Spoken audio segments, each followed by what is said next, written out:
How's it going, everybody? This is the Uncanny Omar from Near Mint Condition, the home of collected editions. And today we're doing our annual reprint poll kickoff, but this time we're doing it a little bit different. A couple of changes have been made. Number one, I am sick, but there's no sick days here on YouTube, baby. We got to go and we got to go live. So I promised you all that I would be doing this today, and I kept my promise. I have the wonderful Crisis to my right that's going to be helping us, and below him is Taylor Talks Comics. So why don't you guys tell us a little bit about yourselves? You want to go first, Pete? Sure. I am Crisis with a K, just about everywhere on the internet. My home on the internet is crushingcrisis.com, where I have so many, over 220 comic guides to how to read in your comics in order and collect them and enjoy them. And I love appearing here. And it's fun to do this one because there are well over 100 potential reprint omnibuses, and there is so much to dig into and get excited about. For sure. And I'm Taylor. You probably have all known me from my work doing the social media for Near Mint Condition. I've been doing that for quite a while now, and I also have my own YouTube channel, though, Taylor Talks Comics. Go subscribe, because I do one live show every week where I go over all the comic book industry news and also do pre-recorded stuff as well. Awesome. And I will be muting myself so nobody needs to hear me cough. But oh no. I did go see Madam Web last night, and that was awful. So that's why you're sick. Oh God, I don't know if the medication could help. You know, this reminds me of when I worked at a distillery. Like, we didn't have sick days; we had a week of vacation, or it was just like so. Oh, I remember drinking a whole bottle of Dayquil and just rolling barrels, baby. That's how we did it. But today we are going to be going over all the books that are out of print. I normally do this by myself, but Taylor suggested doing this live to kind of talk about how many times these books have been reprinted. The last time they were reprinted. The most important thing about this poll, though, it's going live today, and somebody, Kane, just said that I think I have the wrong dates on there. Thank you so much for that. Vote for the books that you want. Mm-hmm. Don't feel pressured to vote for anything else somebody else wants. Don't feel like you have to vote for something. Vote for the books that you like. We're all collectors here. At the end of the day, you know, Marvel will look at the list. Last year, I think they gave us 19 out of the top 20, I guess 21 out of the top 22, including the Punisher. So I did go on Patreon and ask them to vote for another X-Men book that's been a oversized hardcover and out of print, and that's what we did. I added it to this poll today. So I will be kicking off the link live here in a little bit, but first we wanted to go over some of the books that have been out of print for a long time. By the way, what about this DC versus Marvel thing, huh? What's going on? I didn't know if I could believe it since it wasn't announced on your channel, but then I saw that DC was the publisher, and I said, well, that DC's explains it. Yeah, so DC's doing that one. That's why it hasn't been announced on my channel. That's why you're noticing some missing issues from Amalgam and missing issues like Wildcats and X-Men. I know that's not funny, but oh my God, that artwork by Travis Charest, it's beautiful. As your social media guy, I'll say that everyone has been waiting for you to speak on this topic. Yeah, what's interesting is Rich actually hit me up too from Bleeding Cool, because he was the one that broke it, and I was like, I think it'd be cool to collect Wizard of Oz. That's about all I said. Yeah. But it's really cool. It's really cool that something like that is happening. Regardless of whether it's complete or not, by the time that, because even my contact at DC doesn't know exactly what's going to go in there. He was like, as soon as I get the table of contents, I'll be happy to share it with you. Oh. So right now it's kind of up in the air, but they needed to have the placeholders in the solicit. So we have covers, probably placeholder covers. I assume those pages are placeholders right now, even though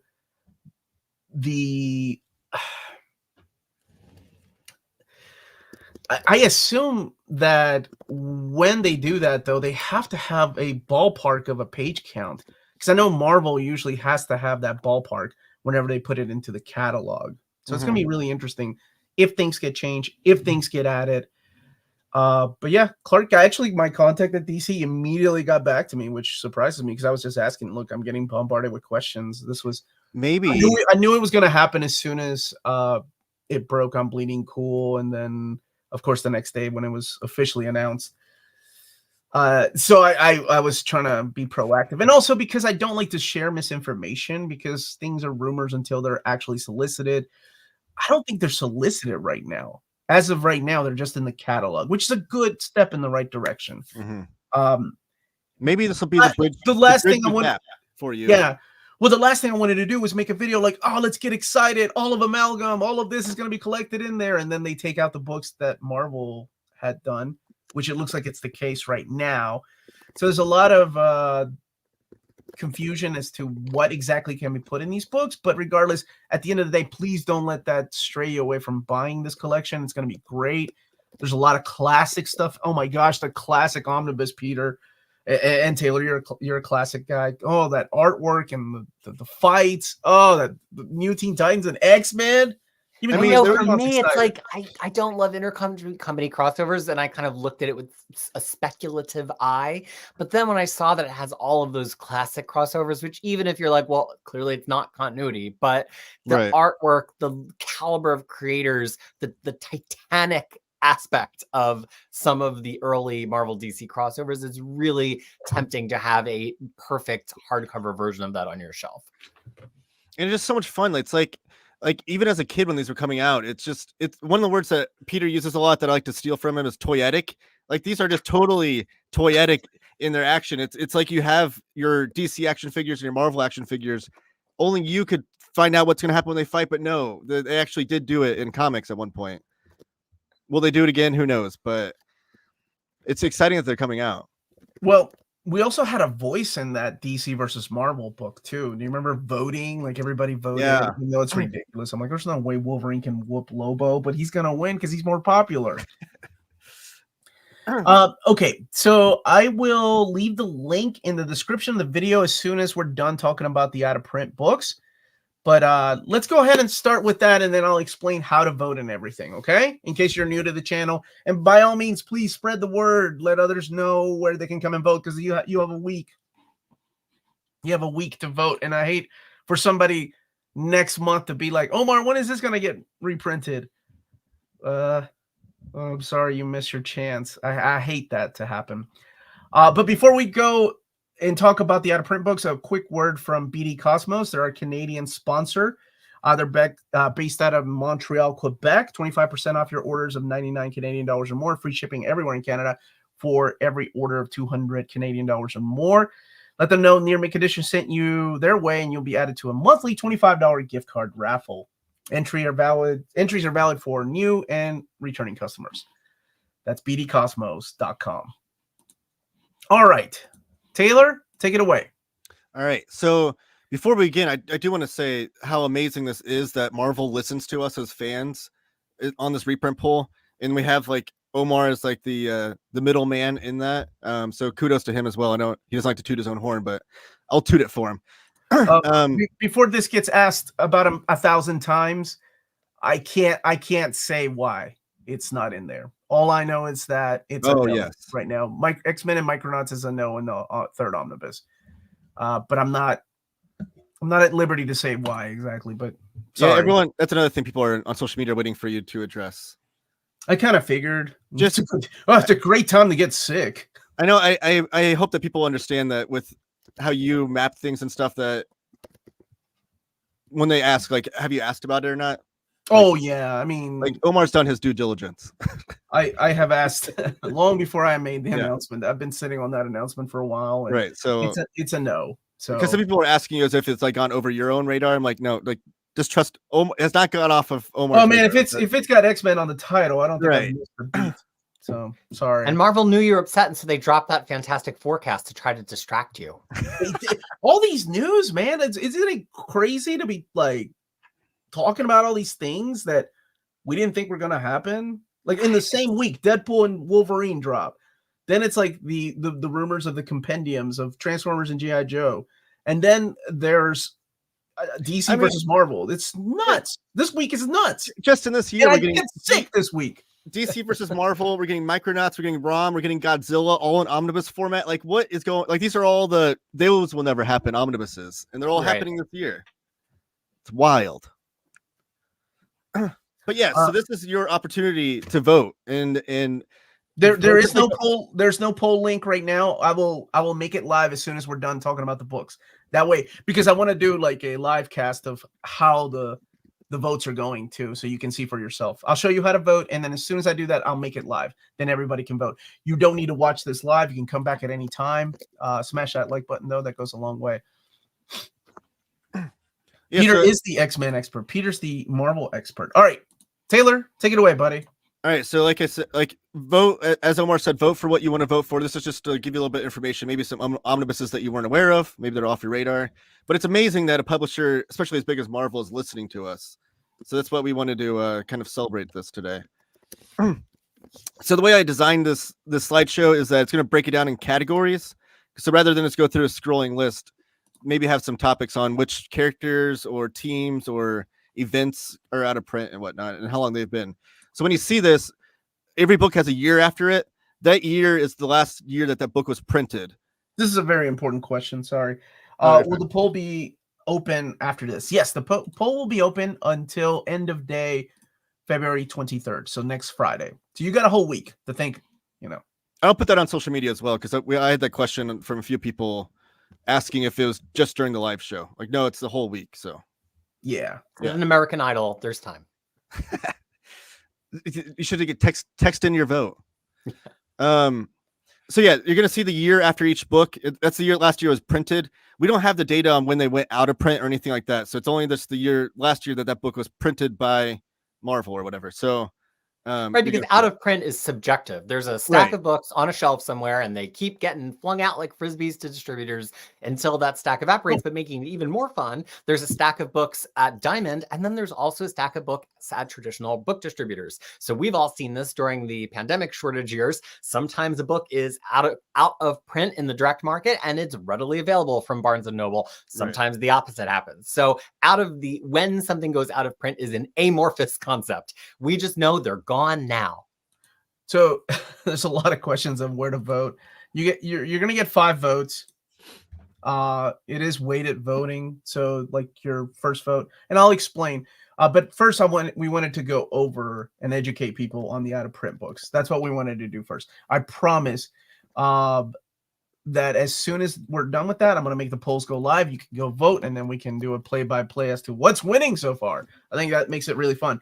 I should have updated. If you refresh this stream right now, it should say February 23rd. And I'll tell you when to refresh the stream so you can go vote. All right. Enough chit-chat. Let's take it away to... Let's do it. Enough preamble. Let's get to it. So the first category is going to be Captain America. So again, these are all the Captain America omnibuses that are out of print right now. The years you're going to see afterwards are when the last time that these books were printed, which obviously with Captain America, you can see 2021 was a big year for Cap. As far as reprints go, we have 6 titles here. We have Golden Age Captain America Volume 1 and 2, which those collect the entire issue, right, Omar? Yes, that's the entire issue of what Captain America was, because it was like it had like backup strips and whatnot. Mm-hmm. Yeah, so those are those 2, and then we have Captain America Omnibus Volume 3, which is like the Silver Bronze Age. That's like the Steve Englehart era Captain America. And we have these 2 kind of surprised me, but they're out of print again. So we have Captain America by Ed Brubaker Volume 1, which came out in 2021, and then The Death of Captain America. And this one is the longest running, or I guess the most out of print as far as years go of this section. That's Captain America by Mark Waid and Ron Garney, which was last printed in 2017. I think that had a notoriously bad binding too, if I'm It did. That one had bad binding. The other thing, when you go ahead and go to the next slide, I wanted to stress too is that if it's like a direct market that's out of print, I don't ask for that to be reprinted because Marvel still sees it in their system. So if you're missing like a direct market of like Spider-Gwen, I think somebody was asking about that. I didn't add that to the list because the main standard edition cover is still available. These are just books that are both covers, or sometimes in cases 3. Omar announced Captain America Volume 3 for December. What did I really? I was trying to think. Okay, thank you. We'll take it off the list. Son of a gun. We were confused about that one. Okay, thank you all. So we'll take it off the list. I mean, before you vote for the Brubaker ones, you got to think they're starting to come out in modern epics. So it's like, do you want them in an omnibus or you just want them? You got to prioritize the weight of those 5 big votes when the stream is over, y'all.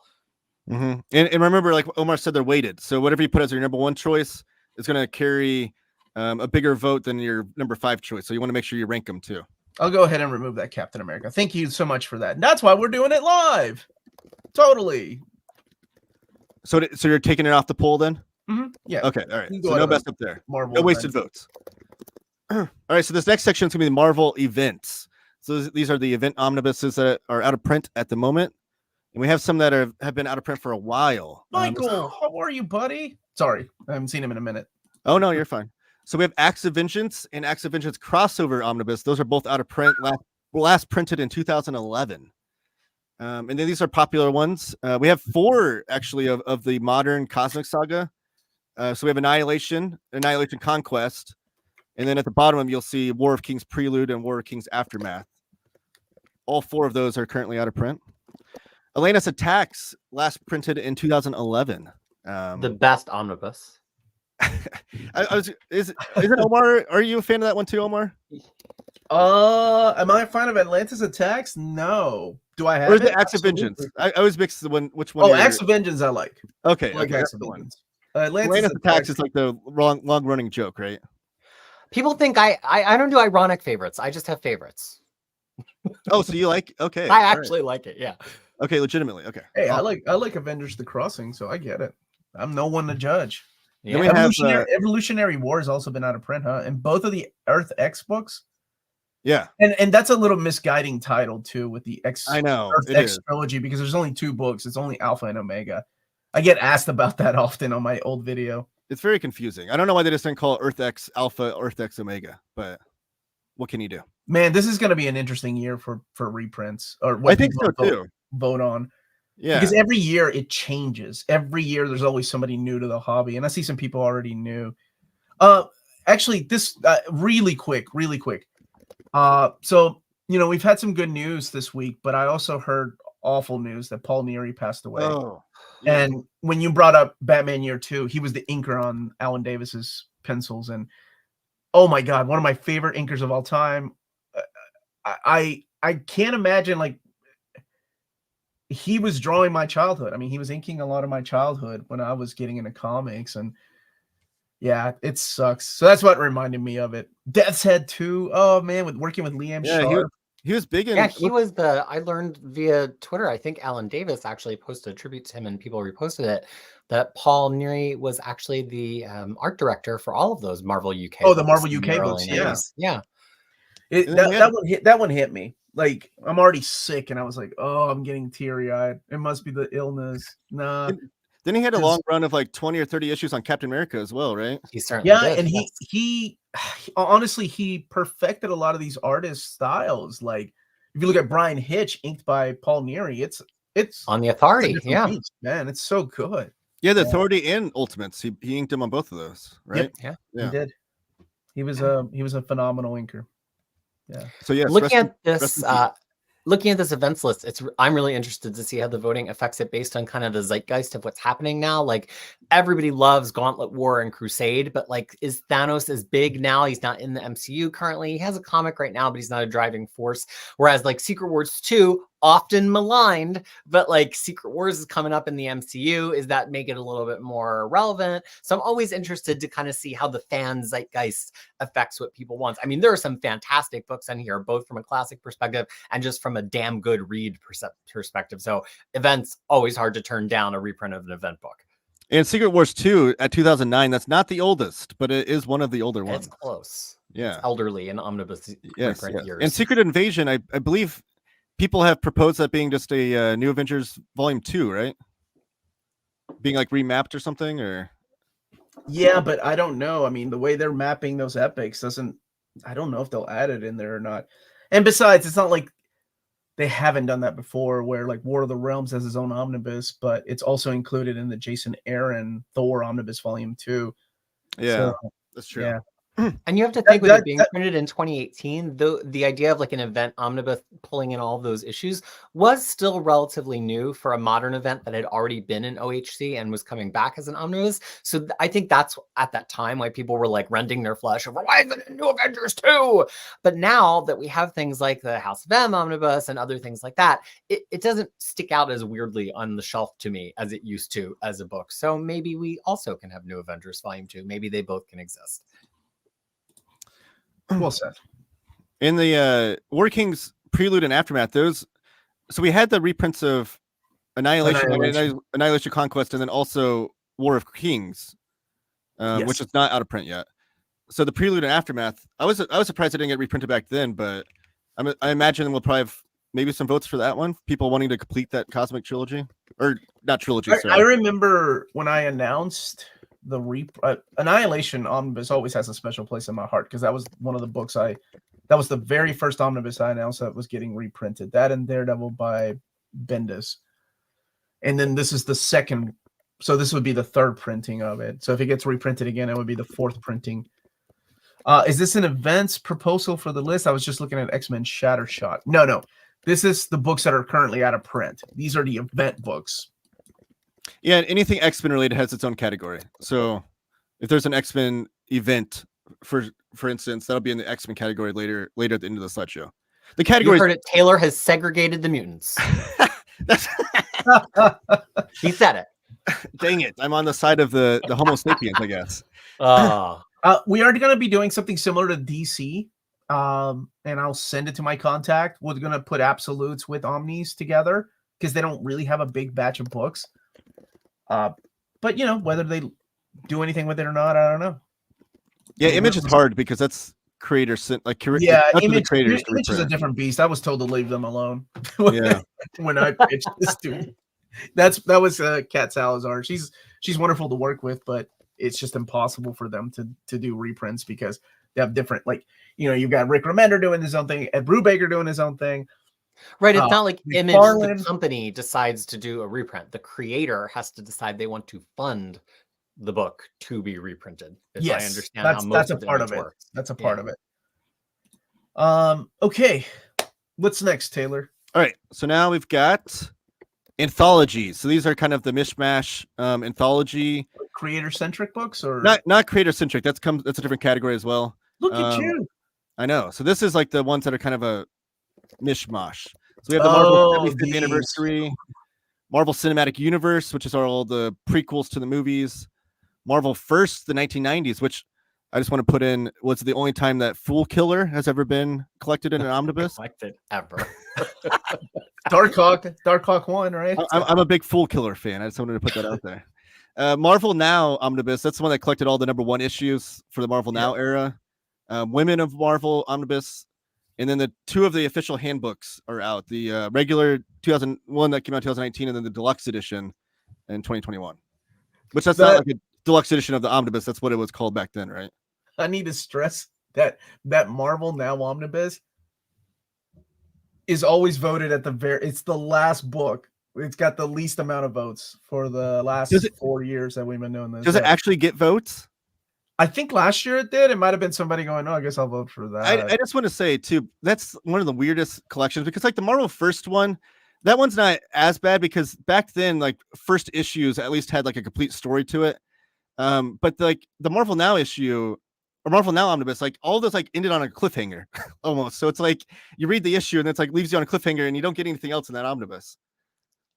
Yeah, 2 comments on this. First, for Marvel Now, that was kind of a drafting off of DC because DC had such a big hit with the start of New 52 in 2011, and they did a New 52 #1s omnibus, and New 52 definitely made its #1s very #1-y. And so I feel like Marvel did it just because DC had done it, but like the Marvel Now #1s, which I largely like, just did not have that feel. The other thing is that Women of Marvel Omnibus, people joke, but that is one of my favorite books. It has so much amazing material in it. But for a long time, over a decade, there was like no hope we were ever going to see any of that stuff ever collected in any other way. So it I treasured it because it had stuff like Monica Rambeau, She-Hulk graphic novels.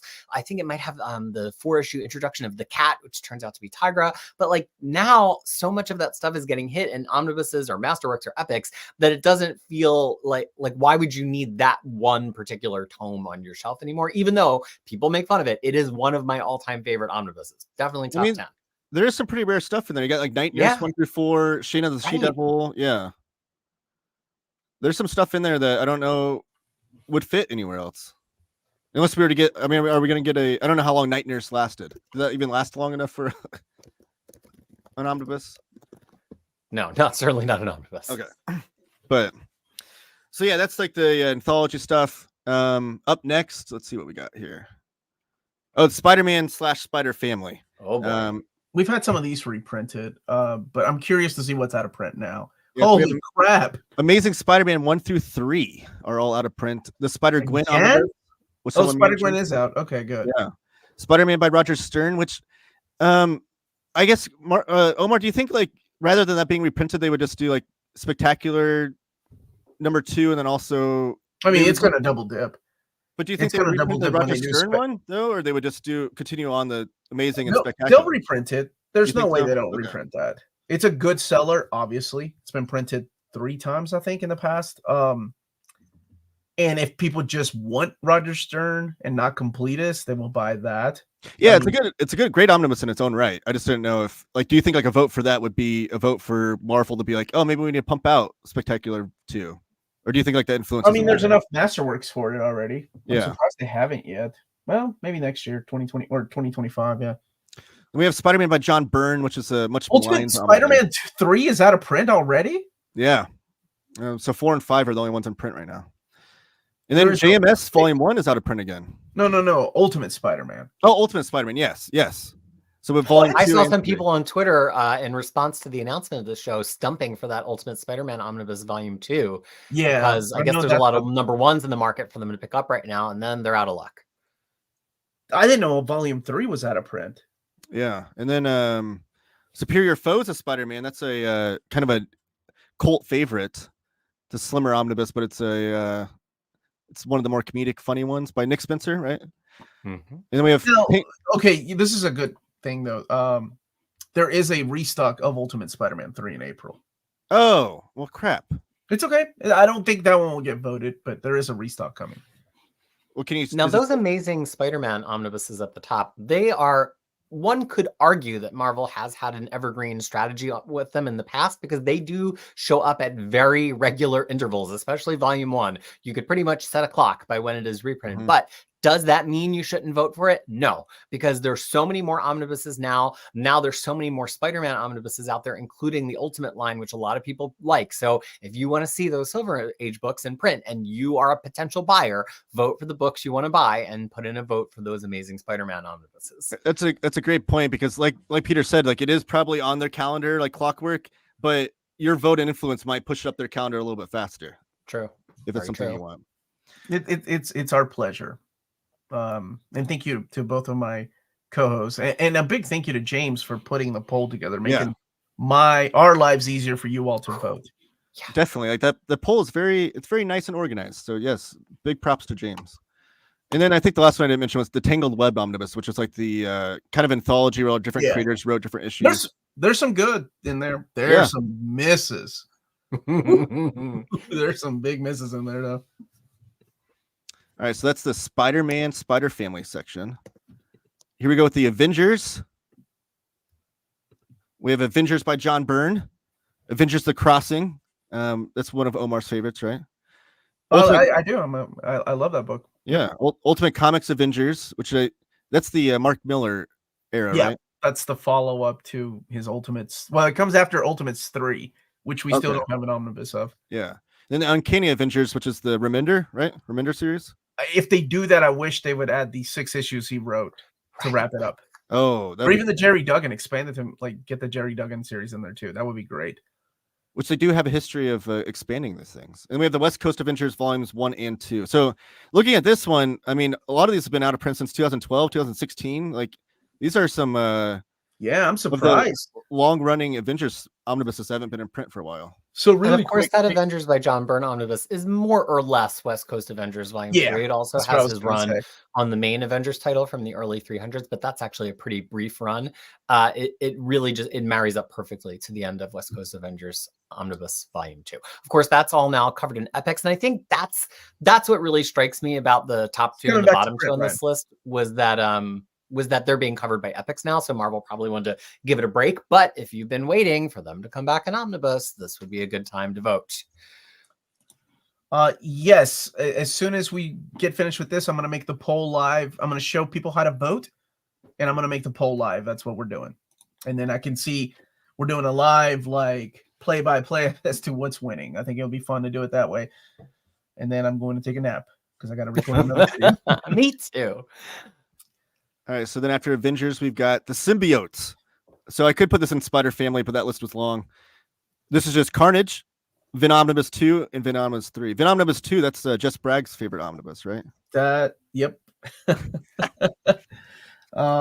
Is John Byrne's Avengers good? It double dips a lot with Acts of Vengeance. It's pretty much the big Acts of Vengeance storyline, but it's good. Unfortunately, John Byrne, being John Byrne, left the book. And that era of John Byrne, though, you can't really miss. I mean, that stuff's just so good. Like, the Vision Quest, Vision Quest, that storyline, or Darker Than Scarlet, that stuff is great. Yeah, John Byrne. Common question in the chat there about the Carnage omnibus. If memory serves, this is not like a classic Carnage omnibus, this is right? The this modern is the stuff, 2016 Jerry Conway, or is it all the miniseries up to that? It's got some miniseries like Carnage, and it's got Carnage USA and stuff like that. Yeah, and Venom versus Carnage, Minimum Carnage Alpha. It's got Deadpool versus Carnage 1 through 4, Axis, Carnage 1 through 3, Nova. So it's got more modern stuff. It says it covers years 2004 through 2017. Right. So it's a 2000s era Carnage omnibus, y'all. Yeah, so it's not the classic stuff that they've been putting in epic format. So it does not have Maximum Carnage, which is something that double dips quite a bit. It does not have that story. Correct. And of course, the Vin Omnibus maps are pretty much identical to the epic maps, but now the epics have had some time to sell through. So if you've been waiting to complete Venom on your omnibus shelf, these would be good votes. All right, so up next we have Daredevil, which is getting so many omnibuses that I feel like every year we're going to have like 4 or 5 that go out of print. So if you're a Daredevil collector, this is a good time to catch up on some of these. Daredevil Volume 1, the Silver Age stuff. So we had Volume 2 come out, and then Volume 3 is coming out soon. Really quick. Sorry, Taylor. La personas fuera de los Estados Unidos. Yeah, I'm sorry. He's asking if anybody outside the U.S., anybody can vote. You don't have to live in the U.S. to vote. Yeah, of course. So Silver Age Volume 1. So we've had Volume 2 came out last year, and Volume 3 a lot of Daredevil last year. Out this year. So if you're trying to pick up on that Silver Age stuff, which I always am a proponent of, that Volume 1, I think it's underrated. You have great artwork in there by like Joe Orlando. You've got Wally Wood in there. You've got who's the one that kicks it off? I think John Romita Sr. is in there too. And then we have Daredevil by Frank Miller and Klaus Janson, which I can't believe this is out of print again. But that should be an evergreen one. I think that came up on the evergreen poll, right?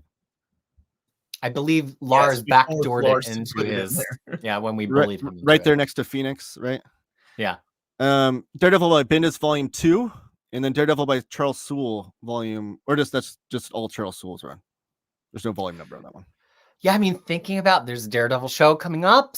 In fact, I would say all of these have influenced it at least a little bit. So it might be a good time to get some votes in for the gaps in your Daredevil shelf. Did you put Marvel Knights somewhere else? Yeah, that's in the Creator-Centric one. I could have put it here, which we could talk about that when we get to it. Okay. But yeah, Marvel Knights by Joe Quesada, which is a good point to bring that up now, is pretty much the it's in the poll. Right before the Bendis era. So that'll be on here, though. Do you think that'd be Alex renamed? Fermier brings up a. Oh, go ahead, Taylor. No, I was just going to ask Omar. Do you think that'd be like renamed or anything? Or do you think if they reprinted that, would they just keep it the same? Probably not. It'll be a straight up reprint. Okay. I was just going to say, Alex Fermier brings up a good point in the chat.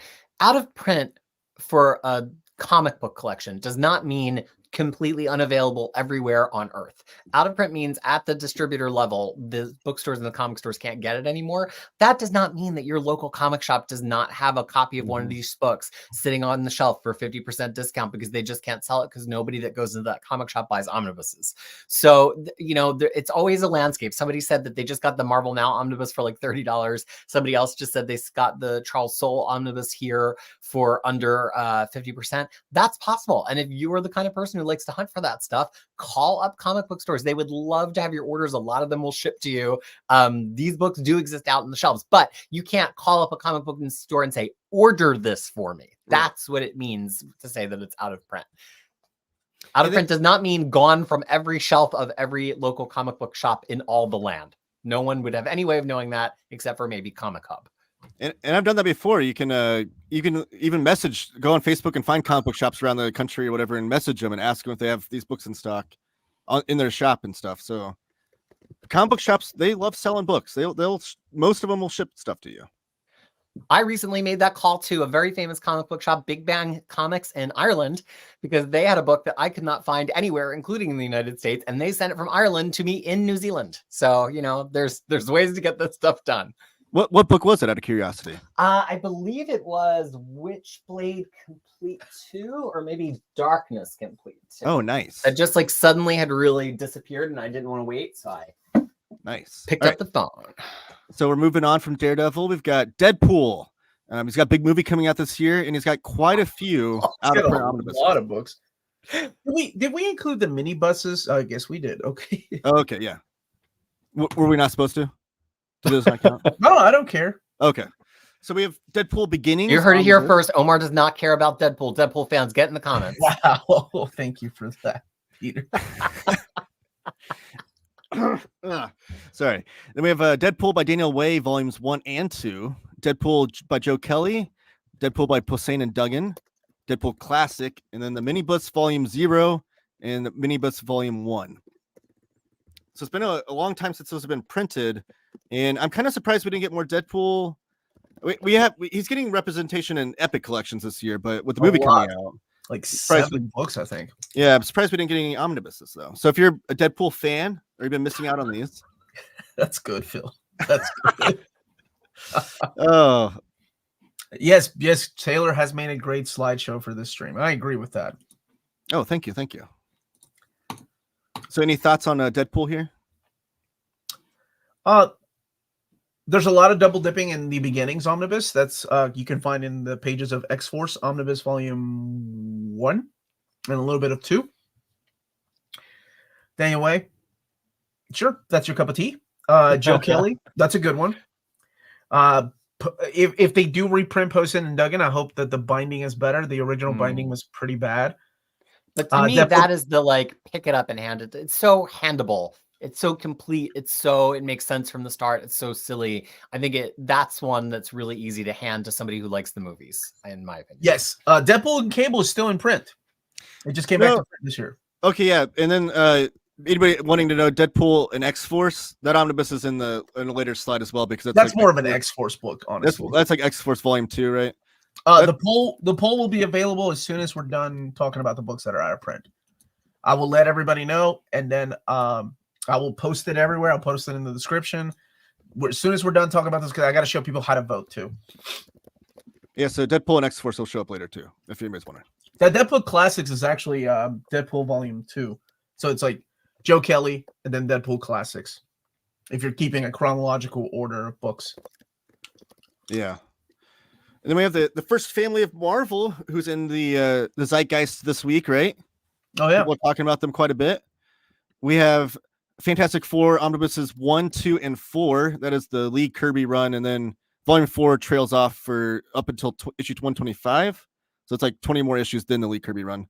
But pretty much that Silver Age era. And then Fantastic Four by Fraction Omnibus. Not related to this discussion, but when are you going to cover the I said that a little bit earlier, Ryan. I'm going to cover them as soon as I get the information. Right now, even my contact at DC has no idea what's going to be in there, what's going to be in the final books. So the last thing I want to do is get people really excited and talk about the books that are included, and then they pull out some books, and that would suck. You can go ahead and pre-order them though. You can Cheap Graphic Novels just opened up their pre-orders for the 2 Omnis, the Amalgam and the DC versus Marvel. And as a Fantastic Four fan, I will say that Volume 2 is like what I think that's in my opinion, Marvel's best omnibus. It's got like that 9-issue run of comics. It's like the greatest run of comics ever. You got the Inhumans debuting in issue 45 all the way to Galactus trilogy to This Man, This Monster to the debut of Black Panther, all in like one successive run of issues. So that Volume 2 is amazing. I think Curtis had that on his evergreen list for the evergreen poll. It was a good one. I mean, Fantastic Four 2 is a classic. Yeah, and then Volume 1 is the only one that wasn't getting reprinted. So I think that one is the only one of the 4 that doesn't have the small font on the spine. So if you're wanting that, I think they all do now. There was a reprint of all of them because I have all the small fonts on mine. On Volume 1? Uh-huh. Okay, yeah, remember it came out in... Actually, I think there was another reprint. It was part of the PRH deal. Okay. So it wasn't available at like Amazon and places like that. Maybe my year might be wrong on that one then. I have 2018 on that because I thought it was just in print as they reprinted the rest. But it is out of print. Yeah, that for sure is out of print. And then we're getting a Volume 5 this year also. Thank you, Samantha. We love having you here. Oh, Friday morning sounds like a Kiwi. Or an Aussie. We'll accept that too. Yes, we're getting a Volume 5. And then also remember the Fantastic Four movies coming out next year might influence Marvel a little bit to reprint some of these. Yeah, especially with that retro vibe on the poster. I mean, not anything is confirmed, but if there was ever a movie that is probably going to want some Silver Age books to support it, probably Fantastic Four. But if you want to see them and show that there's demand, voting for them is a great way to get them. Yes, and as a Fantastic Four fan, I'm hoping we get some new stuff too. Maybe like Walt Simonson, maybe, you know. All right, so now we have Golden Age stuff. So this does not include the Golden Age. You excited, Taylor? I know. This is not the Golden Age stuff from Captain America. We had that earlier, but this is the Timely's Greatest stuff. There's 3 of these out of print right now. There was 4 total in this line. So Timely's Greatest, Submariner, the pre-war years of Bill Everett, and the post-war years are both out of print, as well as the Human Torch Omnibus by Carl Burgos. And I just want to say, as a fan of Golden and Silver Age era comics, these are beautifully restored.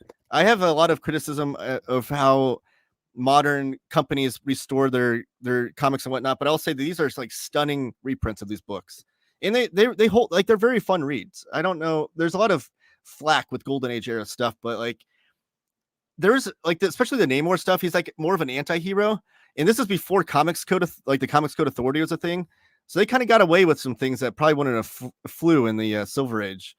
I think they're fun reads and worth reading if you like older comics.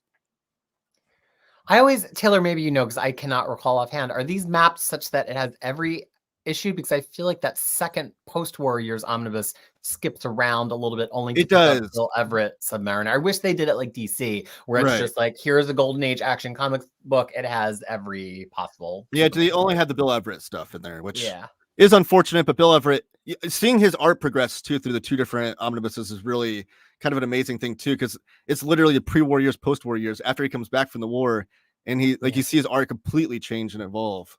It's really kind of fun to see. And also, he was the definitive voice of Namor in that time. If somebody else writes a Namor story, it could be good, it could be very entertaining. But even though Golden Age comics didn't necessarily have issue-to-issue continuity, Everett clearly is steering Namor in a consistent way, and so it makes it a really fun read. Absolutely. The best of Spider-Man oversized hardcovers don't collect One More Day or The Other in its entirety. So that should answer your question. All right, moving on from the Golden Age, Guardians of the Galaxy. Yeah, what's out of print here? Guardians has had quite a good representation in omnibuses. So out of print, we have the Solo Classic, the Jim Valentino omnibus, Abnett and Lanning, and Jerry Duggan. Wow. So the Abnett and Lanning is a very interesting one because it's the one that's collected across the 4 omnis of, I know there's 5 modern cosmic, but really it starts with Annihilation Conquest. And if you have those, you have all of this. Like every bit of it's collected in those. But if you I also know like, Lanning, my friend Maddie loves this series so much, she only has this omnibus Like she just has the Guardians. Which it's an important note. Like maybe you don't have the shelf space for the 5 cosmic, modern omnibuses, and you want just the Abnett landing. No discrimination. You can go your different route. That's why I like when Marvel gives us options. Like the whole controversy over X-Men options. I like having options, so I'm glad that they have kind of both. And that's a series that reads fine on its own. It's not so, I've just been through it pretty recently. It's not so broken apart by the events that if you haven't been reading with the events, it doesn't make any sense. It is very distinct arcs that are just influenced by the happenings in the events. So I'm happy it's in the event books. I think that was a good move, but it actually is a great omnibus to have on its own. It's like, that's the Guardians of the Galaxy. It's why the movie exists. Yeah, that's exactly the run that James Gunn was pulling from. Yeah. It Like, makes a great omnibus. Yeah, we can put this on the Patreon. Thank you for asking, Edwin. And there's a super chat here. With the Fantastic Four movie supposedly being set in the 60s, I'm all about that. Do you think we'll get Adam Brashear and possibly a reprint of Adam Legend of the Blue Marvel? Oh, that I was just talking about how much I like that book and how underrated that Blue Marvel character is. I hope so. I really hope so. Love him. That would be cool. Yeah. Yeah, for sure. First omnibus and a great read. Could Marvel put out an Inhumans omnibus? Sure. Absolutely. Could anyone buy an Inhumans omnibus? All right, Peter, not the chat for that. I would be there day one if it's a Silver Age material. I'll just say that. Yeah, I do think that the Silver, kind of what they did with that Eternals, like all-in-one omnibus. Yes. If they just did all of the big Inhuman stuff from the beginning of time up until the 90s, gosh, it'd be so much I would buy that. There's so much good material in there. I don't care if it double dips or not, but like you got Jack Kirby, you got Neil Adams in there. Like, come on, sign me I up. was like, we just did this every year, Sarah. Every year. Speak of the devil. Hey, Maddie. Any update on the new printing of Daredevil by McKay? Trade paperback isn't. Oh, they're not. Oh. No mention, no word yet. Oh, there's always an instigator. Good point by him saying the Duggan needs an expanded one. Yes, so because the Infinity Wars, because that was an oversized hardcover. It wasn't an omnibus. Right. Which, if they don't expand it or not, maybe the Infinity Wars, if there's enough push for it, could get the omnibus treatment, the official omnibus tag to it. I don't know if it has as much popularity as like the X-Men stuff that does that, but X-Men's usually a pretty safe bet. That's why I added. Honestly, that run got dogged, and I'll still never understand why. I thought it was absolutely fun, so much joy. But to your point, Taylor, that Guardians of the Galaxy by Jerry Dugan omnibus is basically like half a story, because that run continued directly into Infinity Contown, which continued directly into Infinity Wars and resolves all the plots. So it's kind of a weird omnibus in that, unlike the Abnett and Lanning Guardians omnibus, it is completely unsatisfying to read by itself. yeah. But I love it. I love the material. It just needs an ending. This is a question from my buddy Crisis. Would you ever want to come on Old Reader, New Reader? I've been waiting to be asked this question for so long, Madeline. I would love to come on. I could be old, I could be new, I could be anything you want to come on that show. Only if we talk about Dark Phoenix. That's what. Or maybe the Phoenix Omnibus. They can review that. Oh, Jesus Christ. You too, Taylor. How do you I just vote? like that this channel has lore now, right? It has the Omar's mom lore. It has the Phoenix Omnibus lore. I think it's important. And then there's going to have to be Taylor's going to have to put together a supercut of all the Omar lore to catch new watchers up on all of the lore that they need to know to appreciate the jokes. It'll be like Omar Year 1, we'll call it. You might like it better if it was Omar Year 2, though. Oh, good. So Maddie says lore. Gotta have the lore. Message you. She's been a fan of yours forever. I think she's talking about I love me, Maddie. though. Yeah. Mutual Appreciation Society there.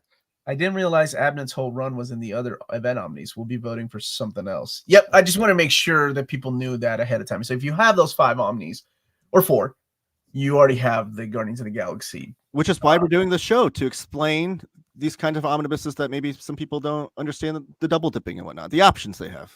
Yeah. And also that solo classic omnibus. So people, I won't be long. People don't realize that these Guardians of the Galaxy's characters all existed on their own from the 70s to when they were kind of assembled as the Guardians of the Galaxy. And there were only hints of them even knowing each other. So Rocket Raccoon had appearances. Star-Lord had appearances of dubious continuity. Gamora was Thanos' daughter. They all appeared. And I've now read every one of them sequentially through all those appearances. Some of them have some really intriguing stories. Gamora, especially Drax has a really compelling story. So it's kind of fun to read who they all were, because I think they're a team that's very informed by who they were as solo characters now that they're a team. It's not like a team like the Avengers where like nobody's solo stories super matter. They kind of just do Avengers business. Guardians is very much about who they each are as a person and why they are that person. Yeah, it's a great companion omnibus to like what we know as the Guardians now. I agree. Like it's a fun read because it's just like a little bits of each of them. It's kind of a fun read all in one like that. The context. All right, up next we got miscellaneous. So this is all characters or teams that only had one out of print omnibus that I didn't dedicate their own slide to. So we got Cloak and Dagger, Omnibus Volume 1, Cosmic Ghost Rider, Defenders Omnibus Volume 1, Devil Dinosaur, which I will say is not only the smallest omnibus in history of Marvel, but it's also the longest out of print omnibus because it got a printing in 2007. And it hasn't been reprinted since. So it's the oldest omnibus, I guess I could say. And it's great. Yeah. It's great. Jack Kirby 70s era stuff. Where's Power Pack? Is Power Pack in print? Power Pack is in print still, yes. Monsters. Definitely volume 2 because that one's getting like liquidated, or not liquidated, but it like heavily discounted, I should say. Huh. And then volume 1 is changing its density. It's thematic. Yes, I think I found volume 1 maybe on Amazon or something. I can't remember. Dr. Doom kind of surprised me that book went out of print so quickly. Great book. Great book, but I was surprised it went out of print so quickly. Then we've got Doctor Strange, Sorcerer Supreme, Volume 2. Oh, it's time we bring back Miss Marvel, but expanded. Yes, I agree with that. Eternals, the complete saga. Howard the Duck, the classic era stuff, which is the second oldest, I guess, after Devil Dinosaur. That's the great Steve Gerber stuff, which I think is that David Gabriel's favorite run? He loves, outside of the Fantastic Four, he loves Howard the Duck. I feel like that would absolutely get remapped if they brought it back, because I just did a guide for him and it's very different than the complete collections. I feel like they would sneak some more stuff. Did you add the Max title to that one? Well, the Max title is much later, but potentially, yeah, you could.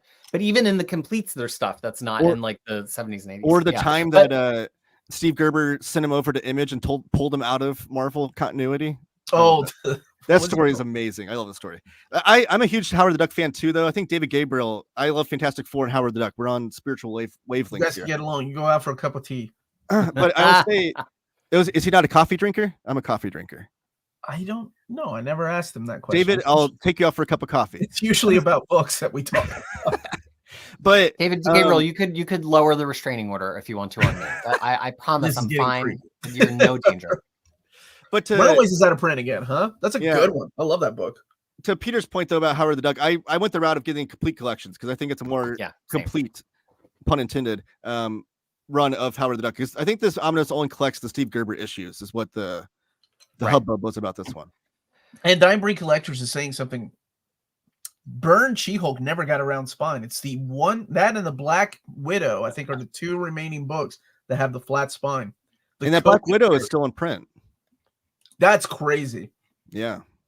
There's so many good books on this list, on this miscellaneous list. I know. Loki, Journey into Mystery, doesn't that tie into the JMS one run that we Well, also, why would you not want to have a one and done complete Loki story on the shelves at all times at this point? Really, right? Especially the but again, they were hitting in an epic, so there's like some sales strategy. But like that's a book. I kind of feel a little dumb that I didn't get it in oversized. Like, what was I thinking? It's Kieran Gillen. My oh, it's such a good one. So I don't know why I didn't. If it came back, I would buy it. And then it might be one of my 5 votes. Omar, you mentioned Ms. Marvel. Do you think if they were to reprint that, they do a volume 1, volume 2, or they just pack it all into one fat omnibus? To get all of G. Willow Wilson's story? Yeah. I could always ask. Because I think there's 3 oversized hardcovers that weren't in there, right? Yeah, but it's not a big omnibus to begin with. Right. It's short enough that it could be done. I think the omnibus collected the first 2 OHCs, and then they had 3 more after that, I think, if I'm correct on that. Which that run is phenomenal. Like, as far as like modern Marvel Now era, like omnibuses, like that is one you could hand to anybody, any new reader, and absolutely like from teenage to adult, I think they would get a lot of enjoyment out of. I had no idea Thunderbolts had gone out of print. Yeah, volume 1. And then Shield. I want to put a pitch for that one. Shield, the complete collection omnibus. You want to put a pitch for Shield? Yeah, go. Let me hear your pitch, Taylor. If you're into Silver Age classic material. if I you're know it is. comics and great Silver Age art, this has a ton of Jack Kirby and a ton Steranko? of Steranko in there Yeah. together, which you can't go The- wrong with that artwork. The link will be available as soon as we're done talking about these, and I show people how to vote. We're just going through the books right now, like I normally do, and then, but we wanted to do it live in case there were questions about some of these books, and you guys have been helping us kind of curate the list too. In all honesty, this slide could have all 5 of my votes on it. Like, no joke. I need an X-Men Jim Lee Omnibus reprint. You know what's really interesting? That book was also liquidated. I remember that. It's funny how time just changes, right? Like, that's what I love about doing these. Every year, it's something different. Liquidated back like in the first printing? No, the second printing. Like a few years ago? Yep. I feel like that really, though, it hung around. Wasn't that weird liquidation though, where they're moving over to PRH? Probably. Yeah. I think that had more to do with it than the fact that it wasn't selling. Well, and the fact that now we're getting X-Tinction Agenda Omnibus, which Peter and I haven't even talked about yet. To put in between both of those books, X-Men by Lee and Claremont. That map's so good. Oh, I know, dude. I was anyway, we can talk about that later. Yeah, and then we have we'll move on. Great books. I think the only one we I'll didn't say one mention- final thing about this slide. The reason I like the odds and ends miscellaneous books is because so often they're really satisfying to pick up on their own and just read. Clearly not Defenders Omnibus Volume 1. That's part of a longer one. But Cloak and Dagger, Devil Dinosaur, Eternals, Howard the Duck. These are books that you can just, Loki, these are books you could just pick up and really enjoy all in one. And that is actually my favorite kind of omnibus. Just single one and done omnibus. Yeah, Squadron Supreme and Namor also. This is a really good question. I'm sorry I didn't cover this. Sorry if this was explained, but would this be for the 2024-2025 reprints? No. So these books, if Marvel chooses to do them, would be in 2025 because we already have the list of everything for 2024. Oh, then we have a question about what does liquidated mean?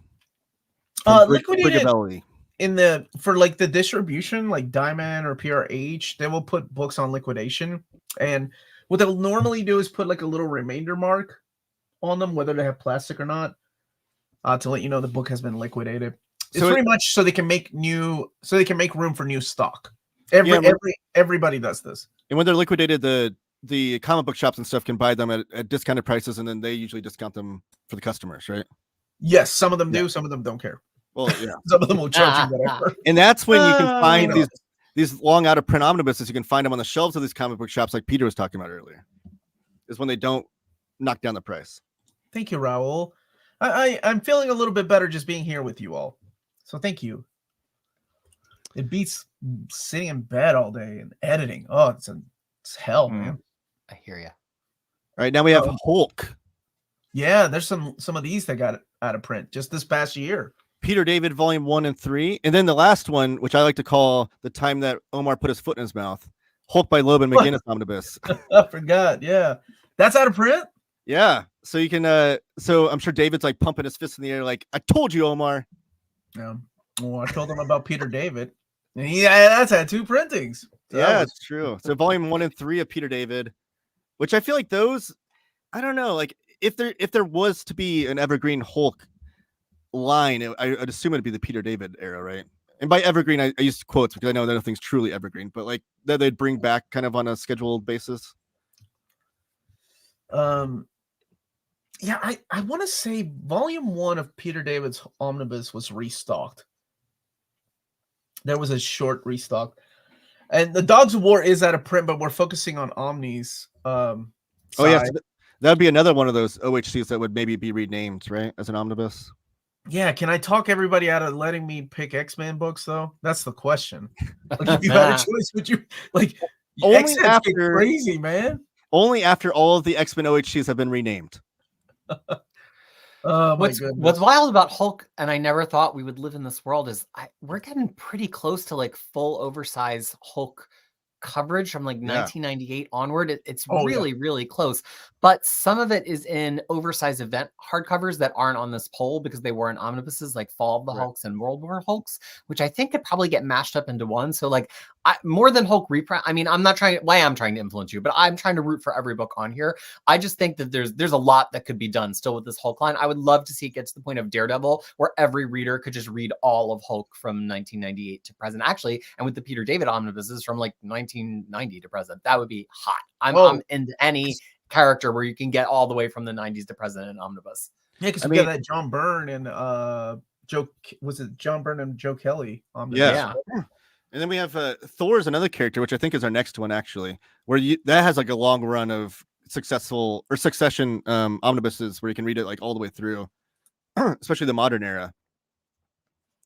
Which I think, yep, Thor is next. Okay, yeah. So Thor is a character that I think from Heroes Return all the way through the upcoming Donny Cates omnibus, we're not missing any gaps, right? No, the No, I don't think at Patreon. all. No, this poll is for everybody. Anybody can vote. Everybody, you can vote. I don't care where you live. Wow, we don't have that many Thor missing. I know we don't. So we have Thor Omnibus Volume 2, which is my most wanted omnibus. I'll just go ahead and say it's going to get my number one vote. I don't know why it has not been reprinted at this point. I'm missing it dearly. Because they reprinted Volume 1. Volume 3 was recently just went out of print very recently. And then they just printed a new Volume 4. So lots of Thor fans are missing that Volume 2. So that goes to tell you, just because they're reprinting a Volume 1, that's why these polls are really important. Yeah. Just because Marvel reprints a Volume 1 of something, that's not 100% guaranteed that you're going to get a Volume 2. The same thing happened with Avengers until you all voted for Avengers Omnibus Volume 2 by Busiek and Perez.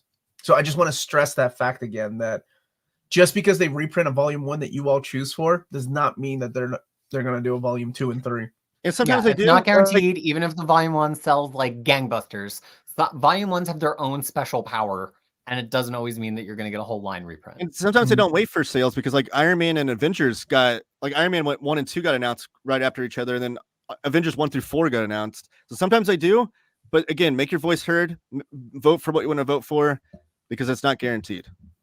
By the way, I hardly do these on my live streams, but for this one, I'll make it special. I'm going to put a timestamp when I'm going to talk about voting. Oh, okay. Where to vote. That way people can, in case they just want to vote, can jump there. For sure. And I'll post the poll and stuff on social media as well. It's a good idea. Make sure you're following Near Mint Condition, Near Mint Con on Instagram and Twitter and Facebook. All the information with the links and stuff will be there. Yeah, that Thor Heroes Return Omnibus, that one, yes, that's one that a lot of people want. I think since Volume 1 has been out for so many years, they may reprint Volume 1 if that one gets voted, and then do a Volume 2. Yeah, Volume 1 is just from what in stock, but I don't know for how much longer. Yeah, but for sure. Okay, what's next? We got Iron Man. Oh yeah, this guy. Is Terry here? Terry's a big Iron Man fan. This one we got the Nicolini, Leighton, and JR Omnibus, the Kurt Busiek and Sean Chin, and then the Mask and the Iron Man Omnibus are all out of print. Which, if there's a lot of Iron Man fans have been collecting those Silver Age, we have Volume 1 and 2 got reprinted, and then we have a Volume 3 upcoming. Taylor, can you double check the Captain America slide? I didn't see Volume 2. Volume 2 is coming back to print. And so is Volume 3. And we're getting a Volume 4. Volume 1 is coming back into print as well. Which that Volume 1 is one of my favorite reads of the last few years. That Captain America Silver Age Volume 1. Amazing, amazing stuff. Again, Kirby and Steranko artwork in that one.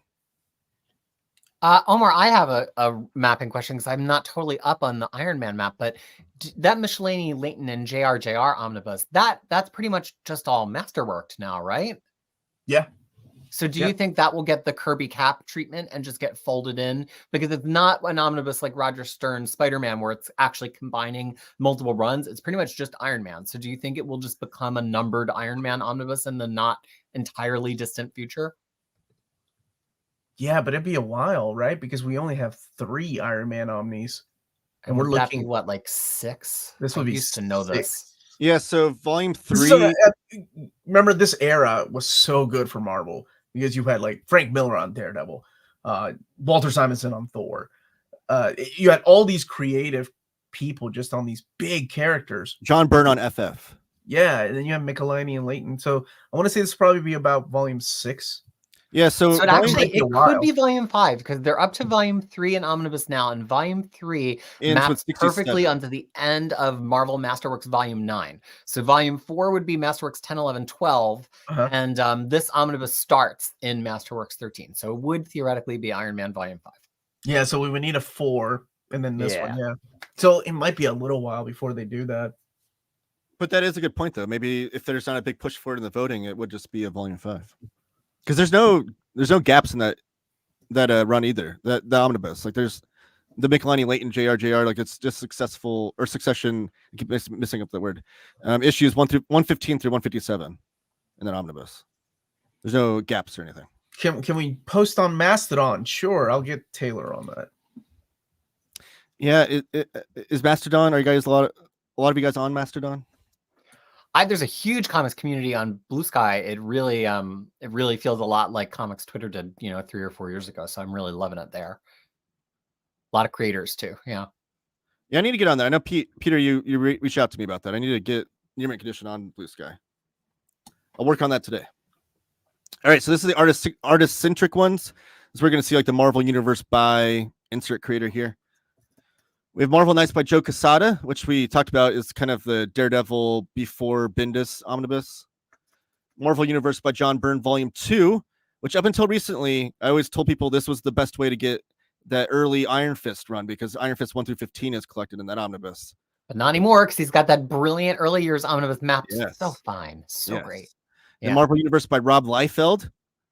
Marvel Universe by Frank Miller. Yeah. Which the Frank Miller one, I do want to say, if you get that omnibus and the 2 Frank Miller Daredevil omnibuses, you have everything Miller did with Marvel, with the exception of one issue of John Carter by John Carter. But you have everything Frank Miller did except for the John Carter issue in those 3 omnibuses for Marvel, which is kind of cool. And then the yellow, blue, gray, white by Loban Sale omnibus, which was solicited as omnibus, is listed as omnibus, but I think on the book it doesn't actually say omnibus anywhere. And if they do that one, I would love for them to add the Gambit and Wolverine victims. That would be cool. What color would you say that is, Omar? What do we got? Magenta. Brown, bronze, something, gold, something like that. I would say that's maybe more likely than getting a gallery edition of that one, right? It's for them to put it in the omnibus. It hasn't been solicited for a gallery edition. It's interesting. So that is that. Those creator-centric ones.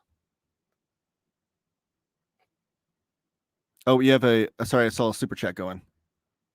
I have to ask the Seinfeld question. Is Iron Man naked underneath the armor? Sure, Jack, if that's what floats your boat. Thank you, buddy. It depends on where he was before he put the armor on. Licensed properties. So this is a fun list because of what is in this one. But this is like the Aliens, Predator, Muppets, like anything that's licensed that they still have the ability to reprint. So I don't know if we mentioned that or not, but we didn't put any Conan or Master Kung Fu on this list. But this one has Aliens, the original omnibus, Volume 2, which I'll say, my son was looking over my shoulder as I was doing the slide, and he was asking me about this, and I was like, let me go on eBay and see. This one recently sold for $250, that Volume 2. So again, let your voices be heard if you don't want to spend so much money on these in the aftermarket. And then Muppets and Muppet Babies, which I will not stand for any sort of denigration of the Muppet Omnibus, by the way. The Muppet Omnibus, it is one of the best Marvel omnibuses. It's so hilarious. It is perfect for sitting down and reading with your kids, like age 5 to 10. Part of how my daughter learned to read, she still has it on her shelf. It is by New Zealand artist Roger Langridge, does almost all of it. It's really high quality. People love to joke, but it feels like Muppets, like especially when he does the bits that you remember, like Pigs in Space or the Statler and Waldorf. Like it really, really feels like Muppets. Thank you, Peter. Like I love that omnibus. It's so good. If you're a fan of the Muppet Show, it reads just like the Muppet Show, and Roger Langridge does a great job. Muppet Babies, I will say, has great Marie Severin artwork in there. Ooh. Marie Severin is a underrated artist, in my opinion. She was a legend. So that's the licensed property ones. Then we have Punisher, and there is 4 of these out of prints. We have Punisher Back to War, which is the early appearances of Punisher. Punisher by Garth Ennis, which is the Marvel Knights era stuff. And then Punisher Max Volume 2. We have the Volume 1 is being reprinted this year. So if you want the complete Garth Ennis collection, there's 2 of them right there to vote for. And we have Punisher by Rick Remender. And that Rick Remender omnibus, if I am correct, it's his whole 2009 run, so it includes all of Frankencastle. Yeah. But actually, there's like 9 or 10 issues before that where it's just Punisher, and it's actually part of Dark Reign, and Punisher comes up against Norman Osborn, which I don't feel like most people realize, which is what leads to all that Frankencastle stuff. So that's a one and done read. There's nothing you have to read to know what's going on in it. There's nothing you have to read afterwards. It has a definitive start and end. Frankencastle's so crazy. I just was rereading it last week. It's so bonkers. It's just, yeah, bonkers is a great word. Like, it's just like fun comics, right? Like sometimes comics are supposed to be wild and crazy. Right? Always an Instigator brought up Oz, which I think we Marvel doesn't have. I don't think they ability to can reprint that one. reprint it. Yeah, Why so can't they reprint Oz? Because of Scotty Young's art? Because it's certainly in the public domain, isn't it? I don't know. I remember asking about that one, and I don't think they can reprint that one. It's great comics though. Oh yeah. If she's the ruby slippers, then it's you have to license it from the movie. If it has the silver slippers, as is book accurate, then it is not based on the movie license. Back to the War is pretty much Punisher in chronological order with his earlier appearances. Really, it's Punisher like Volume 1. Yeah, before he had his own ongoing series. It's good. I mean, some classic stuff in there. Well, because he was there's something different to him when you weren't getting to follow him all the time and he would just pop up and primarily harass Spider-Man. Like it's different when you have any kind of anti-hero or vigilante in their own series and you start to see things from their perspective. And we never really had that for Punisher at the beginning, which is why that initial Punisher stuff is so strong and why people even wanted him to have his own ongoing series. Which I love. Some people talk about those like kind of like the Loki Omnibus or Doctor Doom or Phoenix, where it's like kind of it doesn't collect like a whole era of comics in order. It just like kind of these appearances and whatnot. I love the context of reading that format because you're just seeing all these like Punisher seeing his progression as a character and stuff. So and also, I kind of like that. I think too that our resistance to those patchwork kind of run omnibuses stems from when we just didn't have things well covered, and something like that would come out and we get angry, like, "Oh, but you skipped issue 53." Yeah. Like it's just not a thing now. Everybody's got options, and Marvel's honestly getting really good at mapping them. So like the Loki omnibus, does it leave out one or two Loki stories that I enjoy? Sure, but like, is it a fantastic read if you want to read Silver Age Loki and Bronze Age Loki? Yeah. So as Marvel gets savvier and savvier, I think some of these greatest hits books are good. I mean, Odell and I both want that Scarlet Witch greatest hits. It would be a great read, and it would double dip a ton of different omnibuses. So I think sometimes we gotta learn and grow, folks. Like I know we're in a nostalgia based hobby here, but sometimes we gotta acknowledge that not everybody wants to read every issue of Fantastic Four just to get the best nuggets of Doctor Doom. Right. Like some people only have shelf space for the Phoenix Omnibus and they don't have shelf space for 17 Claremont era omnibuses, right? I will go on the record once again, if you have room on your shelf for one X-Men omnibus, buy the Phoenix omnibus. Right. What the heck is happening? I just had to bring it back there. The medication that's messing with me now? All right. Star Wars. You're having flashbacks. All right, Star Wars is up next. So this was not in the license category, but it has its own category because there's so much. We have Star Wars, the original Marvel years, volume 1, 2, and 3, which I think these are originally just labeled as Star Wars Omnibus 1, 2, and 3. But I imagine they would put the original Marvel years because that's kind of how they've been titling these things. Wow. Now, but that's a lot. Right. So those were all printed back in 2015, and they're all out of print now. Those are kind of like the movie adaptations, but also some of the creators didn't have access to things. So there's kind of fun characters that they create for the comics. A lot of great artwork by Howard Chaykin and Al Williamson in those era omnibuses. Then you have the Marvel UK Star Wars stuff, which has some early Alan Moore written stuff in there. And they have Star Wars Droids and Ewoks, which is getting a epic collection soon. Finally. Star Wars Legends, The Old Republic. And then the Kanan Omnibus. Star Wars by Jason Aaron, which is out of print again. And also the Darth Vader by Charles Sewell and the Darth Vader by Gillen and LaRocca. All went out of print again for those two. I really thought those were still in print. That's crazy. Yeah. So all that something I'll point out. Go ahead, Taylor. Sorry. I was just saying we have the early Marvel stuff and then the modern Marvel stuff is all out of print. Something I'll bring up. Marvel is a Disney company. Star Wars is a Disney property. Disney has a long-standing tradition of how they manage their material in the Disney Vault. And usually every 7 to 10 years, they always bring out that material again in some form when we're talking about movies used to be on VHS, then on DVD, then on Blu-ray, because every 7 to 10 years, there are some new little kids who are ready to watch those movies. Now, clearly it's different now that Disney Plus is a thing, but they still do physically print DVDs from Disney, and they have that rule of thumb that every 7 to 10 years, things come back. I don't think it's a mistake that we're seeing that that same kind of cadence at Marvel with Star Wars. All of these epics that are starting to get reprinted for Star Wars Marvel, they're coming exactly at the, I think they started in 2015, it's 2024 at the 9-year mark. So some of these books, like those original Marvel Years omnibuses, they're in that range where Marvel and Disney love to reprint stuff. They know there's new fans that want to buy it, but a reprint poll vote would be a great signal to them of, yes, it's time, because there's a lot of Star Wars material out there, a lot of Star Wars epics, omnibuses of the expanded universe and the Legends universe. So like, don't take for granted that they're going to do it, but they're certainly open to it. So it is not like a hopeless cause. You could get them back if you vote for them. That's my spiel. I remember passing up on the original Marvel Years. Like the guy wanted $110 for it, and I was like, "I'll give you 80." It was at a convention, and he was like, "No go," and I said, "All right, cool."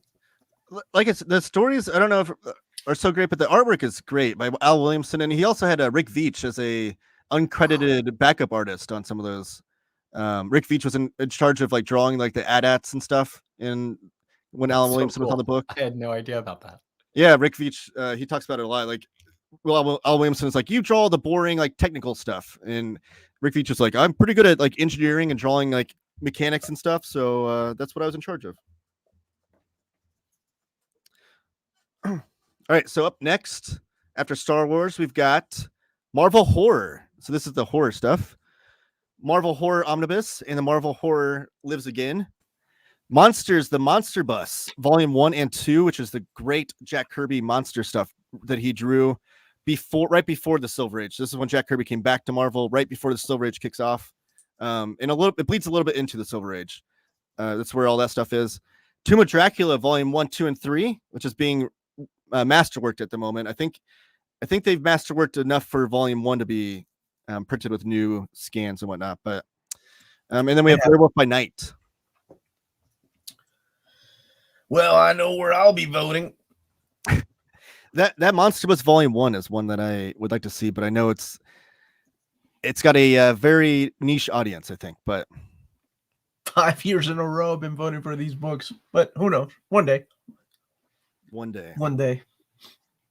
Tomb of Dracula, I know Curtis is usually the one to stump for, but it's actually one of my favorite comics as well. It's a great I just book. love all kinds of Dracula nonsense, but I mean, it's 3 whole omnibuses of Dracula in the Marvel universe as the main character, just being Dracula. Like, to me, that is one of the greatest gifts you could ask for. 3 whole volumes. It's so much fun. It is so much Gene Colan artwork. I just think it's wild that Marvel fans don't take it seriously because it doesn't have a hero in the front of it. First of all, Blade is in every like 2nd or 3rd issue, but also it's just really good, and it's so funny to me that a lot of Marvel fans just turned their nose up at it when it was happening at the same time as all these other classic runs on Iron Fist, on Doctor Strange. Like, it's a classic Bronze Age Marvel book. And again, the Gene Colan artwork, so good, unmatched. That might be his best period of artwork on comics, and he has a lot of great stuff. So then up next we've got Thanos. He's only got 2 that are out of print: the Infinity Origin Omnibus and the Infinity Saga Omnibus. So Peter mentioned earlier that maybe he's not, I think someone said it's the word of the day, zeitgeist. He's not in the zeitgeist currently because the MCU stuff is kind of he's not in the MCU right now, but probably these are out of print, so if you're a big Thanos fan, maybe you want to get these again. I think the Infinity Origin one is like his early appearances, and then Infinity Saga is the Jim Starlin written stuff later, right? Those graphic novels. Do I have that correct? Yes, the Infinity Saga is like 3 graphic novels put together. Mm-hmm. Yeah, that's the stuff that Starlin, and then he said part of it was maybe co-opted by Donny Cates. There's a little bit of a drama there, but yeah, the Infinity Origin though is all his early appearances. Infinity War, someone just mentioned, yes, that was on an earlier slide. All the Infinity trilogy is all out of print as well. Gauntlet, War, and Crusade. Those are all on earlier on the list that you can vote for. So a lot of Thanos stuff, a lot of Infinity stuff. Ward could use a reprint and get us a good spine on it. I agree, like a matching one. Yeah, that would be nice. I think what they really need to do is get us a brand new Thanos omnibus that covers all of his appearances after the 90s Infinity trilogy up until the cosmic saga in the 2000s. I mean, he had his own series in there. He had a couple of key mini series appearances like Infinity Abyss. It's just, again, one of those characters where there's an obvious gap. So that might be one of my votes on the Tiger Eyes poll this year for a new omnibus. That would be a cool omnibus because, yeah, like you said, it's a gap, but it might be the only gap for the character. I don't know that there would be any large gaps besides that. Yeah. So it'd be really cool. Up next, we have Omar's favorite character of all time, Wolverine. Yes. Yeah. The all-new Wolverine Omnibus is out of print. And then we have Wolverine Omnibus Volume 1, the Mark Millar Omnibus, the Jason Aaron Omnibus, and the Goes to Hell Omnibus. It is wild to me that they didn't get some of this stuff out for this year, knowing the Deadpool movie was coming. I mean, these are all foundational Wolverine reads.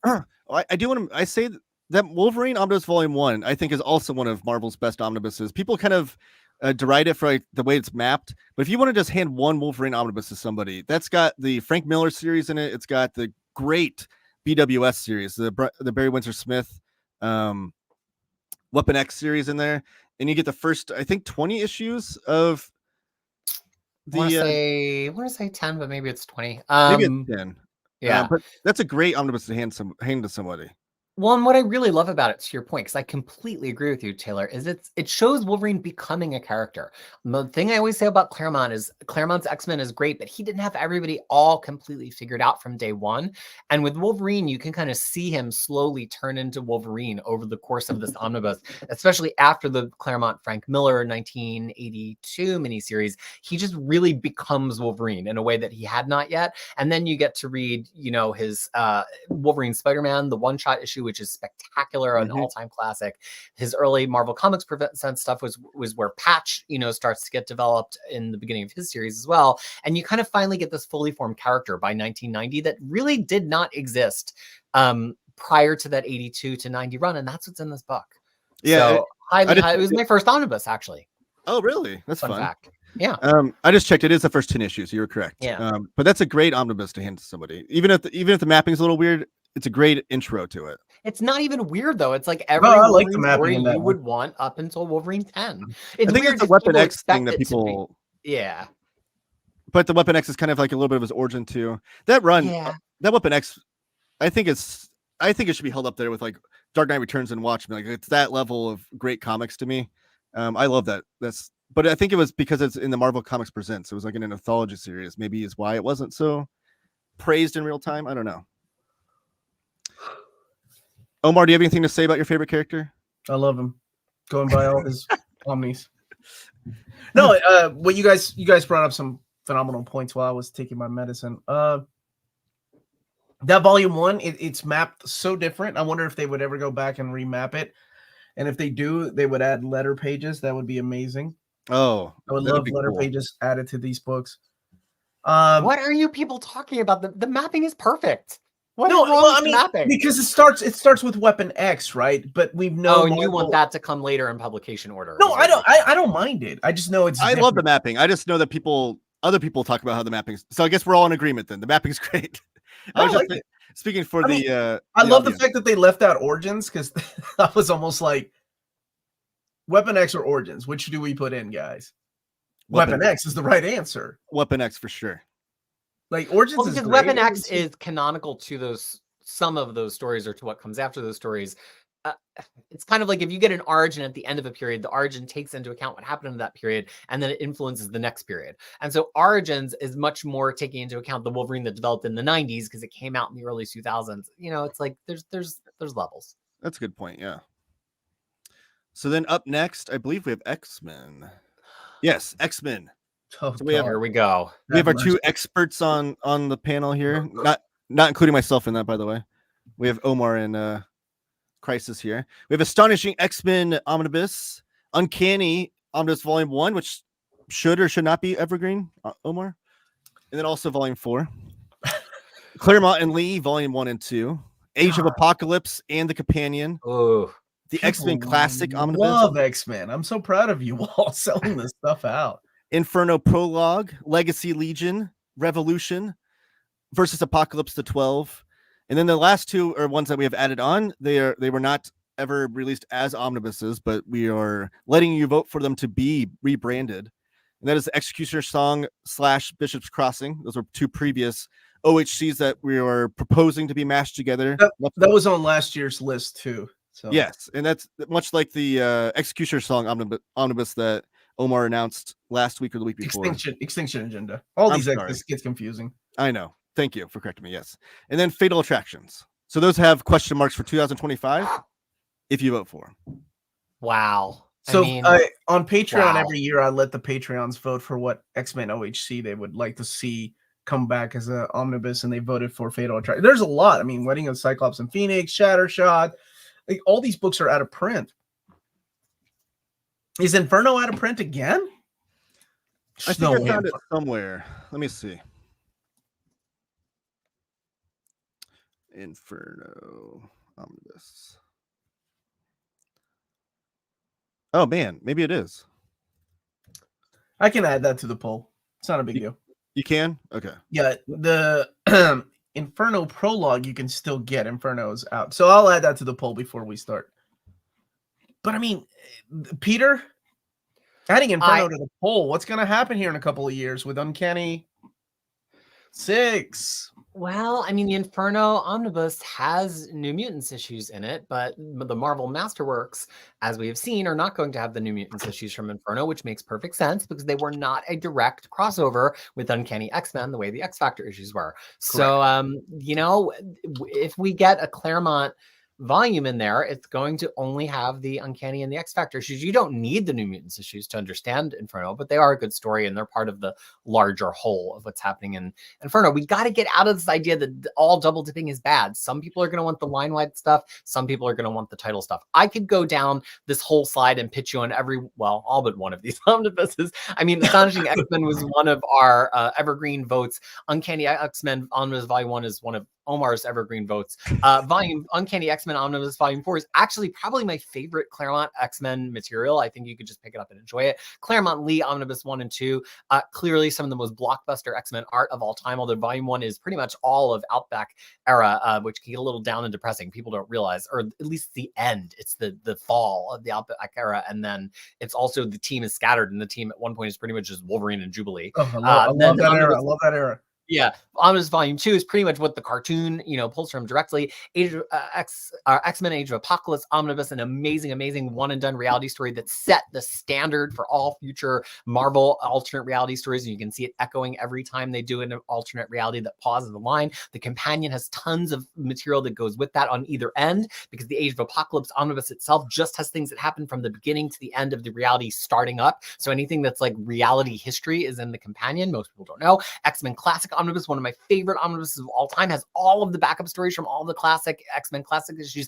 and has the art pages that had any changes between the original issue and when Claremont took a repass on them for the classic issues, which people don't realize. It's really fun. Inferno Prologue, such an amazing period. It has like that's like X-Men and Brood stuff that happens like right before Inferno, I want to say. X-Men Legacy Legion, which is of course Spurrier's absolutely bonkers run on Legion. I mean, there are so many good books in here, and a lot of them can be picked up and just read, even though they're not a Volume 1. You can just pick up Uncanny X-Men Volume 4. You can just pick up X-Men by Claremont and Lee Volume 2. In fact, I highly recommend doing that. So a lot of choices. You only have 5 votes, y'all.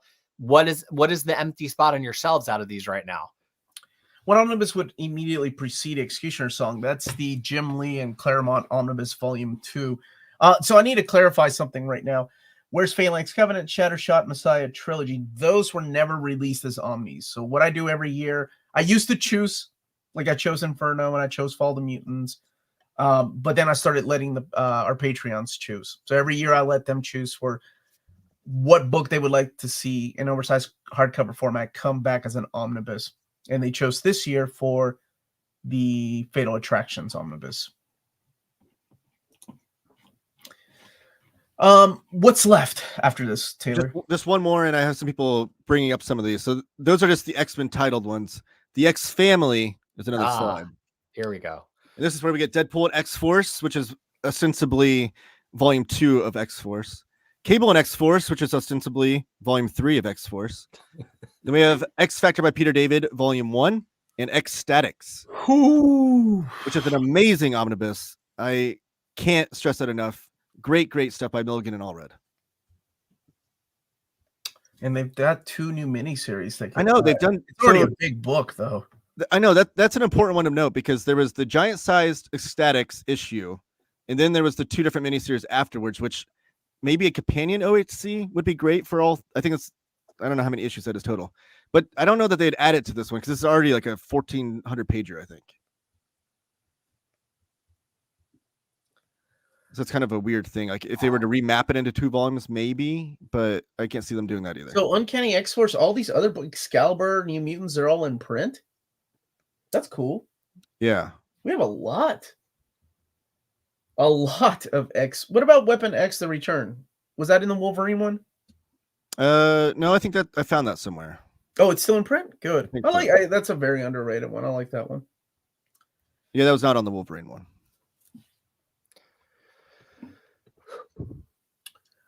Ecstatics, great book. It's aged, but not in a bad way. It's aged because it's effectively about reality television, superheroes as reality television, as written in 2001.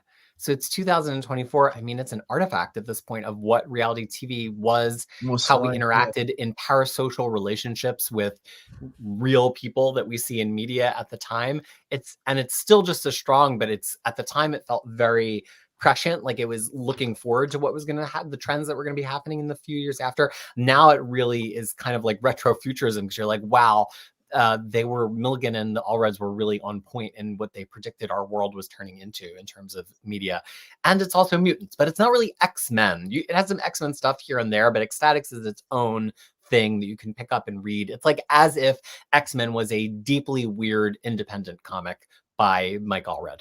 Yes, and amazingly weird too. Like such good stuff. I think I compare that a lot to like the JLI run. Like I feel like it's like an early 2000s version of the JLI run. Like a lot of stuff that they're talking about in the JLI run about like kind of like monetizing their powers and stuff like that, like trying to make money off of it. Ecstatics, like Peter said, like making them a reality TV show kind of thing. But it's also amazing too because like one issue people have sometimes with modern big 2 comics is that like the stakes aren't there because characters don't really die and whatnot. But like Ecstatics, like they're not precious about their characters in that run either. So it's a fun read just to see how they go along. And it's mostly Mike Allred artwork, but there are some Darwin Cook issues in there too. Yeah, absolutely beautiful book. I like the one guy that can understand dupe. Oh my gosh. Do you see they're making a dupe stuffed animal that's coming out for new free comic book day? It's ridiculous. I'm putting a call out. If anybody can get me one of those, because they're like limited to 1,000 or whatever. And did you find Excalibur Volume 1? People in chat are saying that Excalibur Volume 1 is out of print. Let me see here. I can add it really quick, and then we can go live with the poll. Oh, maybe. Hold on. Keep in mind, though, like sometimes when we look at these things, they go out of print. I know. Right I swear I afterwards. combed through. And again, out of print, it's a relative thing. So you just, we might have seen a couple of copies of it still in IST or still on Amazon and thought it was in print, but really the only person who truly knows if something's in or out of print is a comic book store who is trying to reorder it from the distributor level. So there's a certain amount of prognosticating that we're doing about if things are truly out of print or not based on if they're stocked. Okay, but so it's very complex stuff. Yeah, to Peter's point, I don't know how many copies they have, but Cheap Graphic Novels, one of the sponsors of the show, does have a copy for $75 of that volume 1 right now.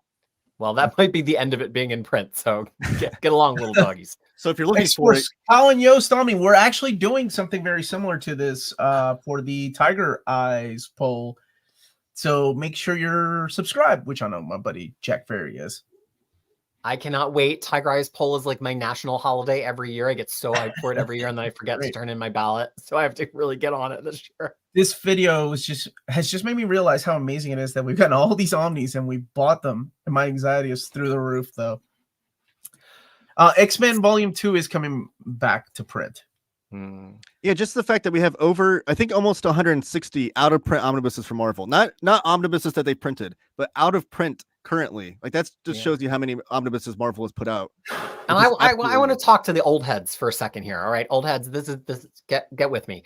I remember when I bought that Wolverine omnibus in 2010. Omnibuses had only been around for 4 or 5 years at that point, and I was like, Well, Marvel thought of them almost as coffee table books. There was no indication they were going to fill your whole shelf. There was no indication there was going to be complete. That's part of why Wolverine is mapped how it is, because it was like, let's make a Wolverine coffee table book. There's no indication that there was an appetite in the direct market for people to buy $100 1,000-page books. And so many of us have watched as this hobby has exploded, as the omnibus line has exploded. If you ask me, I used to have a page that had every single omnibus on it, and I couldn't even keep up with it at a point, and I don't have that page on Crushing Crisis anymore. It's amazing that we live here now. Think back to 2010. You could probably list all the omnibuses that existed in 2010 purely out of memory. We had just come out of the era of them being glued instead of all sewn, and the glued books would fall apart all the time. Like, it was there's such a difference. And it's so amazing that we can be here on this channel and debate which of 150 books that we love should get a reprint. And that last year, how many, Omar, did Marvel reprint that we were on the poll? 19 of 20? 19 of 20. Yep. 19 of 20. So it's amazing that these even exist. It's amazing that we even have 150 of them to talk about. It's amazing that you get a say. And it's amazing that Marvel listened to 95% of your votes last year. I couldn't agree more. Feel, old heads. Absolutely. New amazing. heads. I'm happy for you and the world that you get to live in. It is a different world, that's for sure. Really quick, I want to go ahead and get the polls going, okay? Here we go. So what I'm going to do is I'm going to present so I can show you exactly what to do, and we're going to be here to answer questions. I'm going to make the I'll make the website go, or I'm going to make this link go live as soon as I'm done presenting. So all you need to do, just like every year, is go here, put your email address. We're not going to mail you anything. We're not going to tell you to vote for anybody. Vote the way you want to. You get 5 votes. It's weighted voting, meaning that your number one choice, your first choice, gets the most points. Your second choice, the second most points. Third choice, you get the idea. So you just go, and these are not my choices because you are entitled to vote for however you want. I'm just making an example. Make sure you go down to the bottom as soon as because we have a lot of books. As soon as you're done, then you answer this question. Have you ever danced with the devil in the Burger King parking lot? You don't have to give your name on YouTube. It's optional. But right here's the most important part. Submit. Now, the other important thing I want to stress is please just vote once. Don't create accounts. We could tell when there's different IP or same IP addresses for 20 different votes. I get it. I get excited about these things, but it's also a pain in the butt to kind of put those, get rid of those. And also, the more accurate the poll is, the better chances the reprints have to sell, which sends better signals to Marvel. Stuffing the votes with 100 votes and buying one book is actually hurtful to this whole process. So just be honest, be yourself, vote for books you'll actually buy. Vote responsibly. And refresh this video right now, and the poll is live. Make sure, and please let me know if it's working. I'll stop sharing this so I could share the, go and vote. Everybody go and vote. The link is in the description of this video, and I'll put the link in the comments section of the video too. So exciting. There you go. Go and vote, everybody.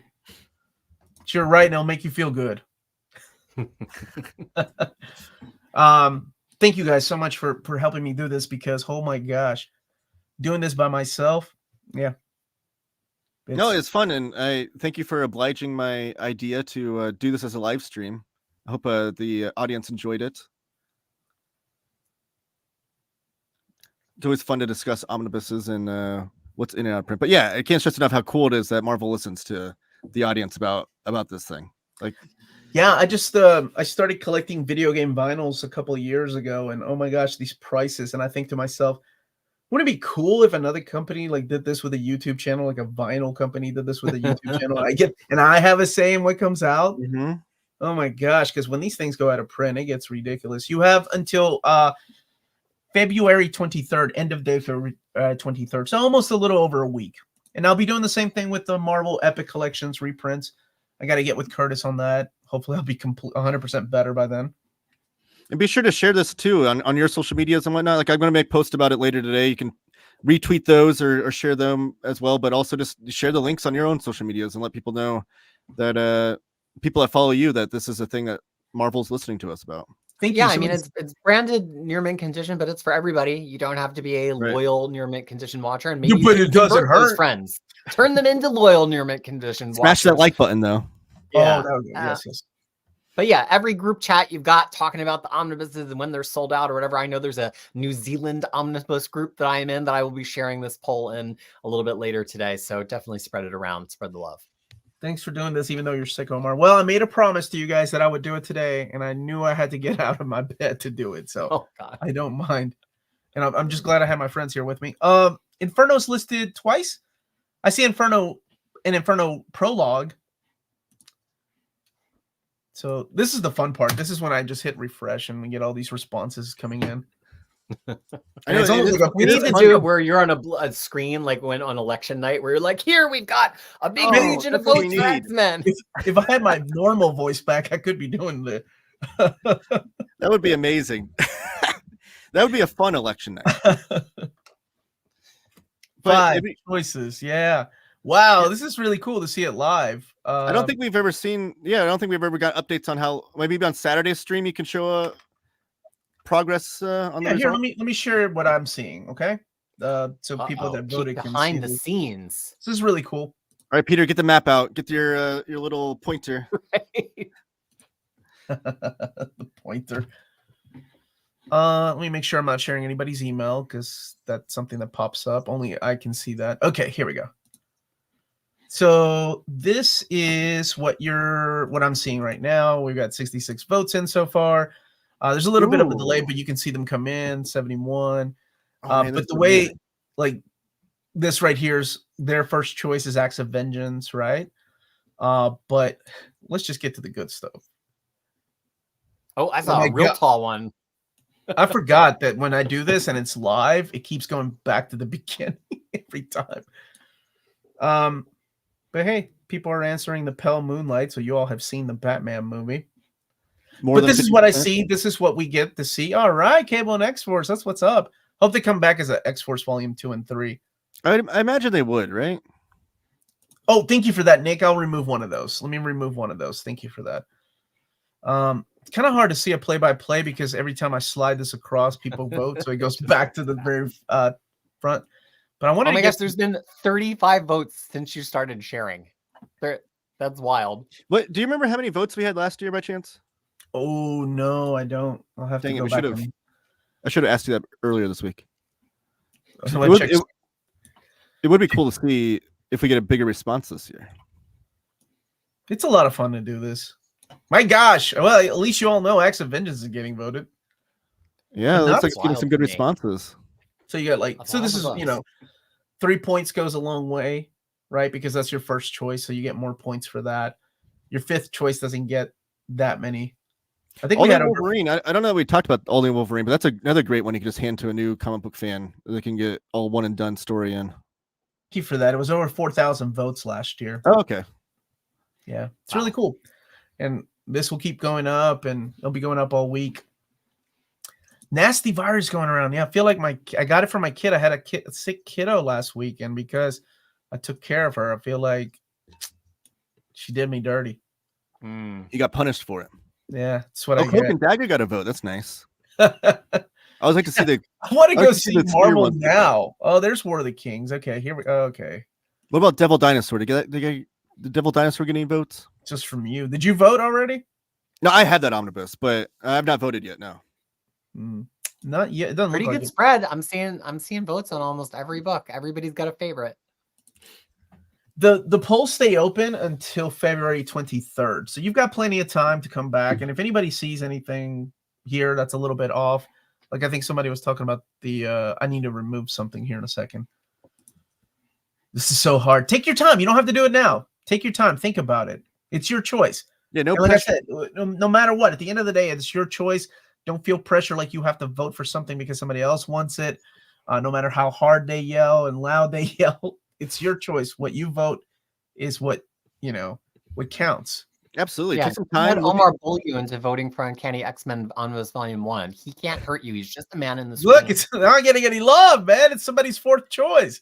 I'm curious about that Tomb of Dragon. Whoa! What was that? Was that Star Wars? Yeah. oh, Which see, one? Damn. Omar, The Old Omar did, Republic. Old The Old- Republic. Omar did predict it was gonna be a big Star Wars year. That's a big one. Yeah, but take some time, look at your shelves, see what's missing on your shelf, and vote. You know, you have a week to make your choice, so you don't have to. No pressure. Is Uncanny X-Force in there? I'll take it out if it's in there. Oh, that shouldn't have been on there. I don't think. Is that on there? Voted 3 years ago, but I already got mine 2 years ago. Good for you, man.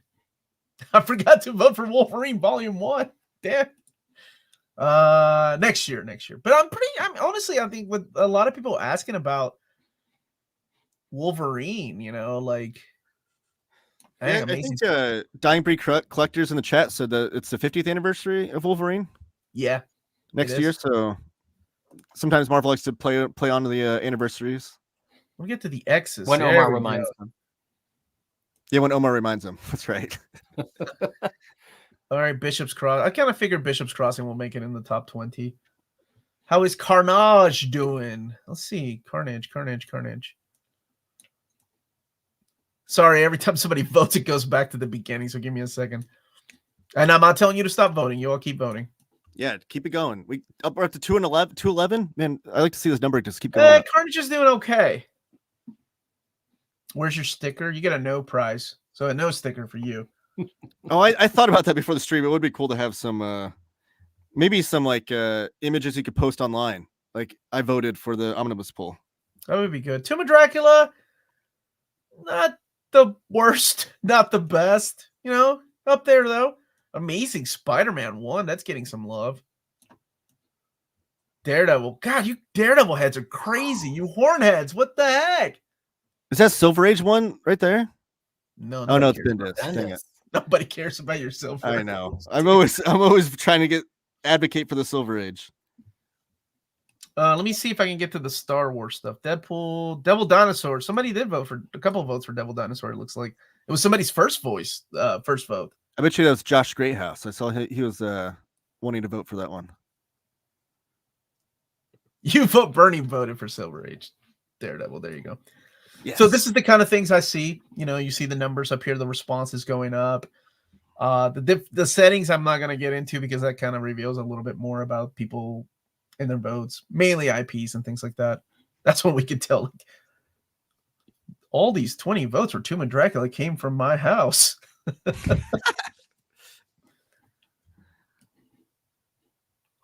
Marvel Knights getting some love. Marvel Horror, good.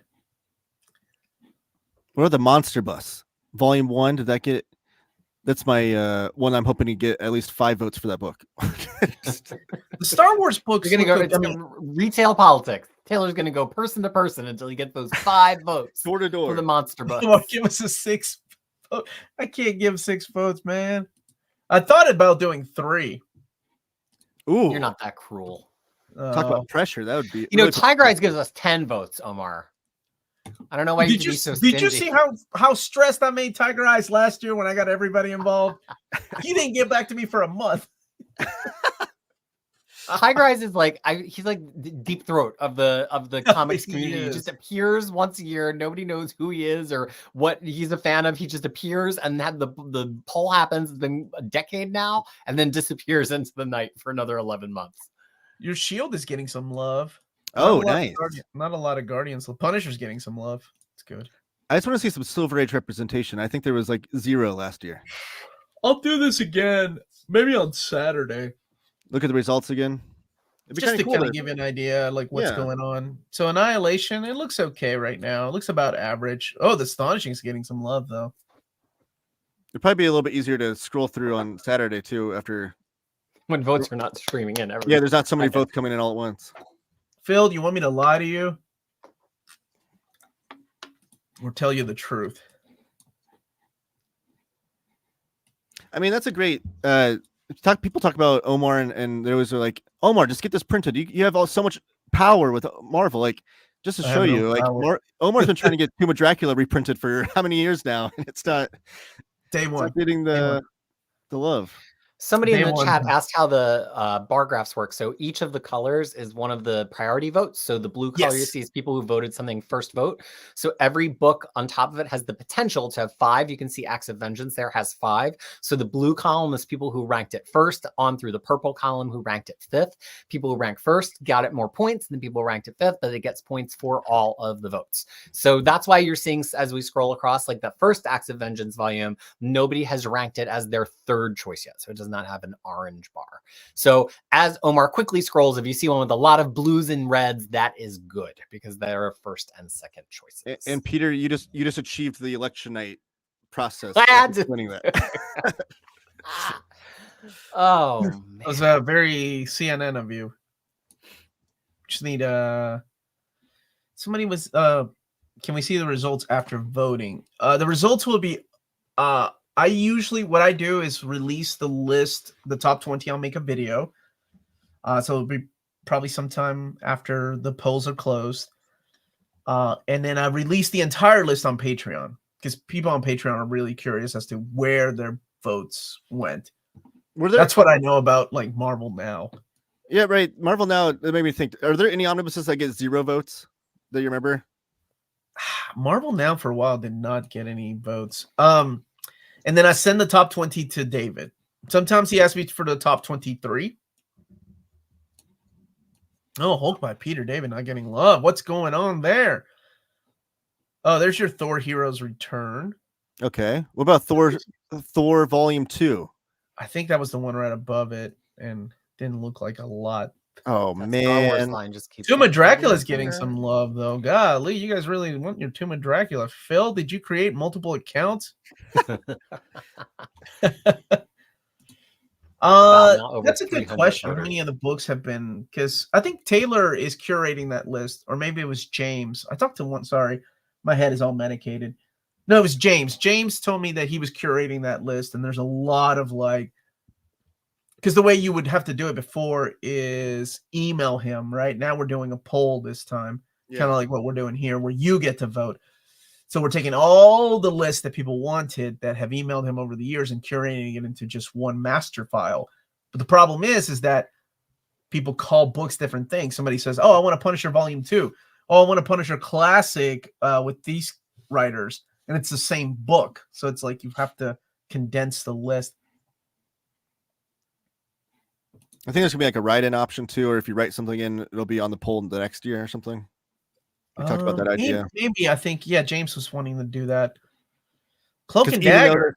So many omnibuses that people can concoct and think up. There's still so many more that people haven't mentioned. Somebody voted for the Marvel Cinematic. Good for you.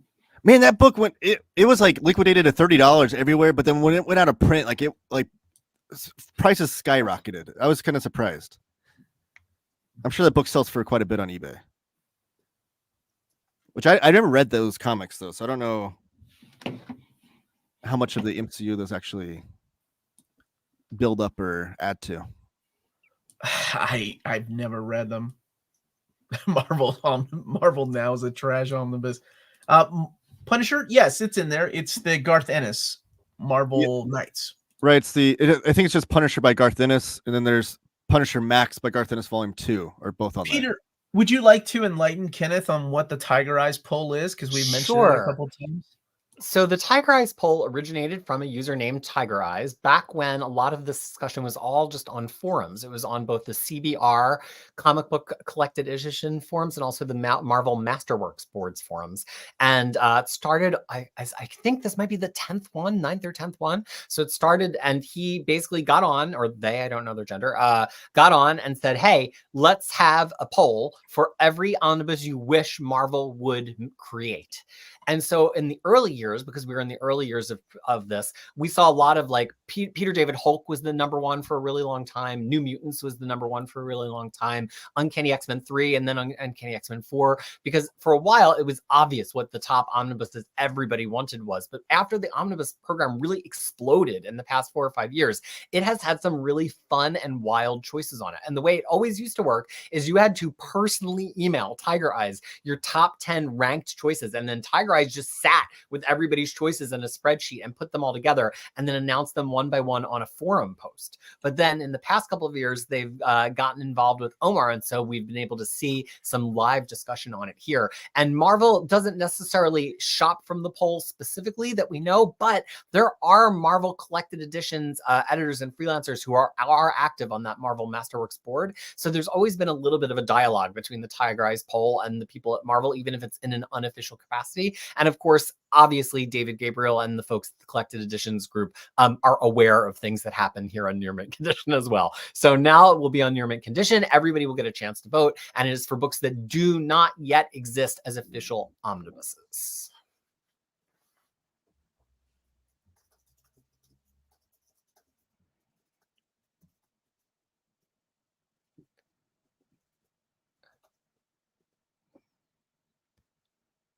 I'm trying to put my vote in live.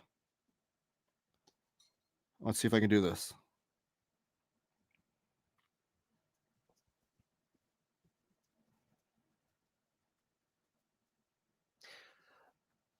Are y'all hearing each other? I can't hear a darn thing. Iron Man is getting some traction. It's it looks like it's the Michelini one is the one that is getting the most. But thank you for the super chat. So that's the one that Peter said would be a volume 5, correct? Yes. Yeah. I was muted. Thank you. That's what medication does to your head. I thought you were making. I was going crazy for a second there. Nope, not you. That was me. Somebody asked a really interesting question about book health, which I know you talk about a lot, Omar. And they said, is it a good thing to leave an omnibus open if you walk away from it? What would you say to that? I think of those big, heavy Bibles that they have on podiums at churches, and they're always left open. I don't see any harm. Yeah, I think if you did it all the time, like if there was a page you were always leaving it open to for display or something, the spine would start to get a little bit of a memory there, and it might kind of open right up to that page, or you might get a little bit of a crease maybe on the spine of the book. But books are made to be read and made to be open, but just leaving it open it's not like a butterfly stretch for your omnibus, right? It's not like the same thing as being like, oh, I'm going to sit on the ground and do a stretch. There's specific book opening stretches you can do. You don't need to leave your book open overnight to stretch it out. 4,000 votes last year with 90,000 subs. What are the other 86,000 doing? Reading manga? Reading other books? Or do they already have all the books they want? Which is awesome. This is a good question. And please don't let this stray your votes any. What are your most wanted omnis? Like reprints? I'll let Taylor and Peter answer that first. I have no problem letting my votes be public knowledge, I guess. I'm putting my votes in right now. I am paying attention. I'm literally voting as we do this. I've got a Thor Silver Age Volume 2 and Heroes Return Volume 2. And I've got the Monster Bus Volume 1. I'm expecting none of these to show up. Just making sure my voice is heard, no matter how niche it is. The Yellow, Blue, and Gray Omnibus and Ecstatics, I think that one might have. Yeah. Yeah, that one might. Oh, or Captain America by Wade. Ooh, see, this is hard. That's a good one. Oh, it's Philip. Hey, Philip, how you doing, buddy? Hey, I was just rushing into chat to say hi. For me, it's going to take me a while to decide. I really have the collection I wanted. I mean, I've been around for the release of every one of these omnibuses if their initial release was after 2010, but there are occasionally ones where I kick myself and I'm like, you probably did want that in omnibus. I almost certainly will vote for the Gillen Loki omnibus. I think I was dumb to not buy that one when it came out. It stands alone. It's great. I love it.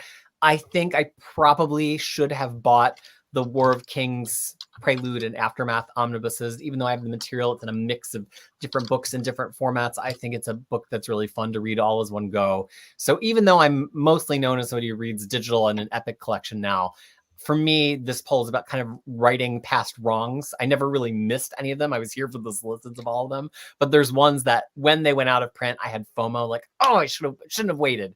So for me, Loki, both the War of Kings, and I'll have to give some thought to the rest of them. But I mean, there's so many underdogs in this poll that I already own and love, like Tomb of Dracula. Like if I didn't own that, I'd be voting for it, but I've got it.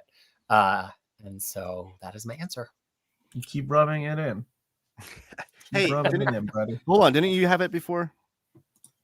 I did. I sold it. Marvel Knights. Come on. You saw X-Men 97 and Invincible Season 2 Part 2 trailers. I did. I saw that earlier, brother. I hope you've been well. I'm excited. Omar, what's the next Omni to read after Inferno? It would be the X-Men by Chris Claremont and Jim Lee. Yep. Which you can vote for. 1 and 2. Volumes 1 and 2. I like Cyclops' new voice actor. Magneto's new voice actor, I don't know about, though. But it was nice to hear him say to me, my X-Men. That was cool.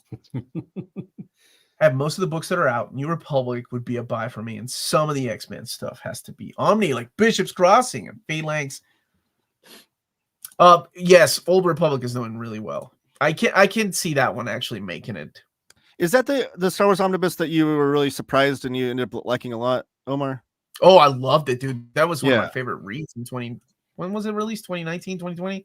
I remember there's one Star Wars Omnibus that you said you weren't expecting to like so much. And So you loved good. it. Yeah. Loved it. Yeah, it's doing well. I think that one will make it. Let me just browse through here and see if I see. Yeah, these never cease to amaze me how big those blues get when it comes to X-Men. Related ones. Yeah. People are nuts. Oh, Tomb of Dracula looked like it was doing fairly well. Was it? I mean, it's got some color to it. How do you vote in the poll? The poll, again, is in the description of the video. So refresh your video right now, or I'm going to leave it in the chat right now. No, I will not. Whoops. This is a list nobody should be seeing. That's the wrong copy and paste. We're over 400 responses so far. It's great. Yeah, usually it takes people some time to vote, and I get it.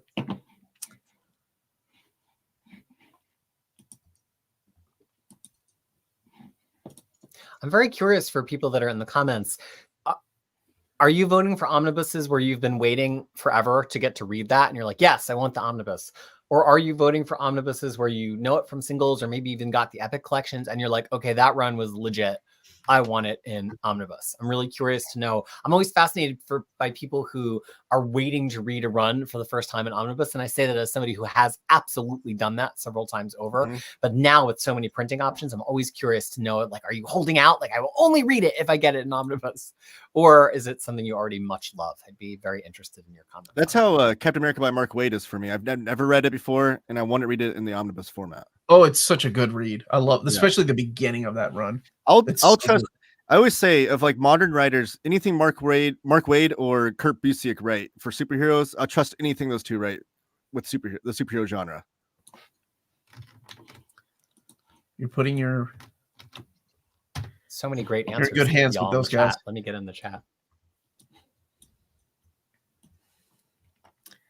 Looks like so far X-Men Bishop's Crossing is the big one.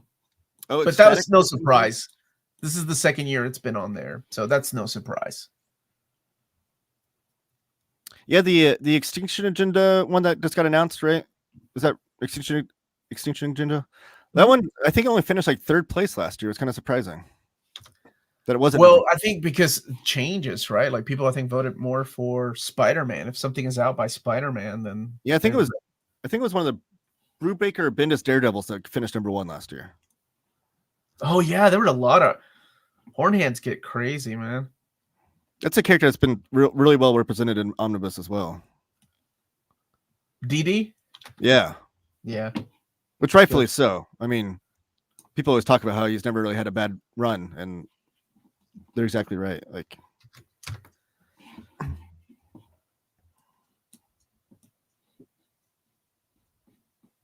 Sensational.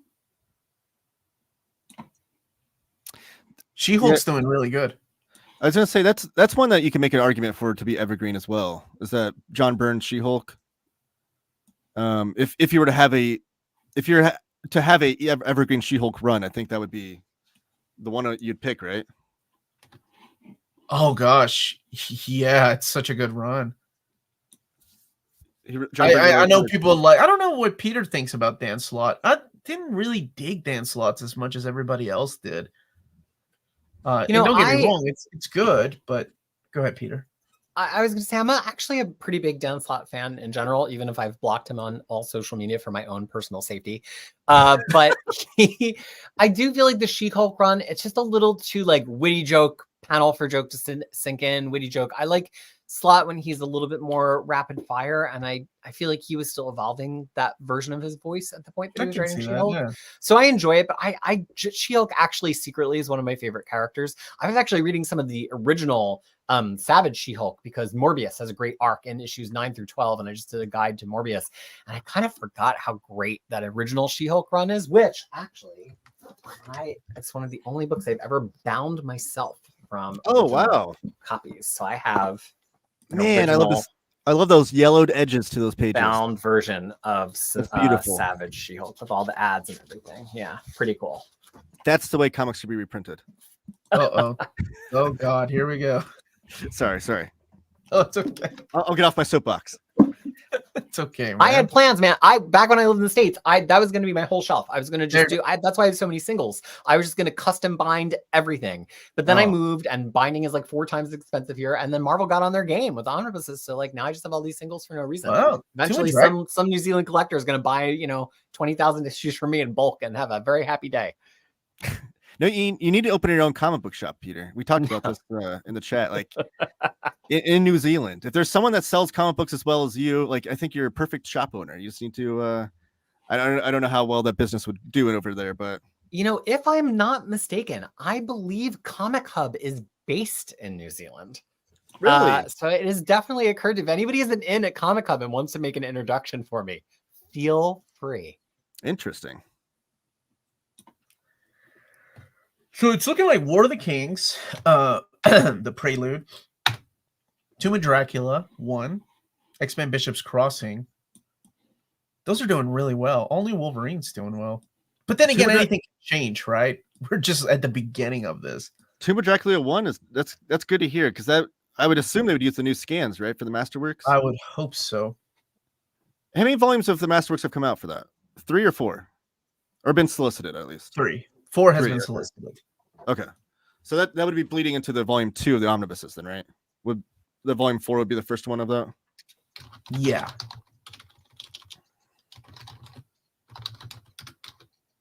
We're over 450 now. This is so exciting to see it live. Yeah. Except it's like lagging like crazy. Some people have danced with the devil in Burger King's parking lot. Oh yeah.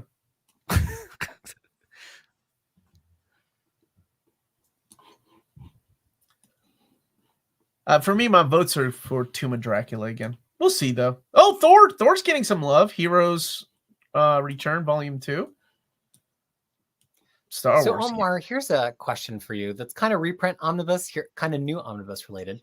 Is there a Marvel character now who is severely underrepresented in omnibus? I feel like a few weeks ago, you and I would have both said Ghost Rider.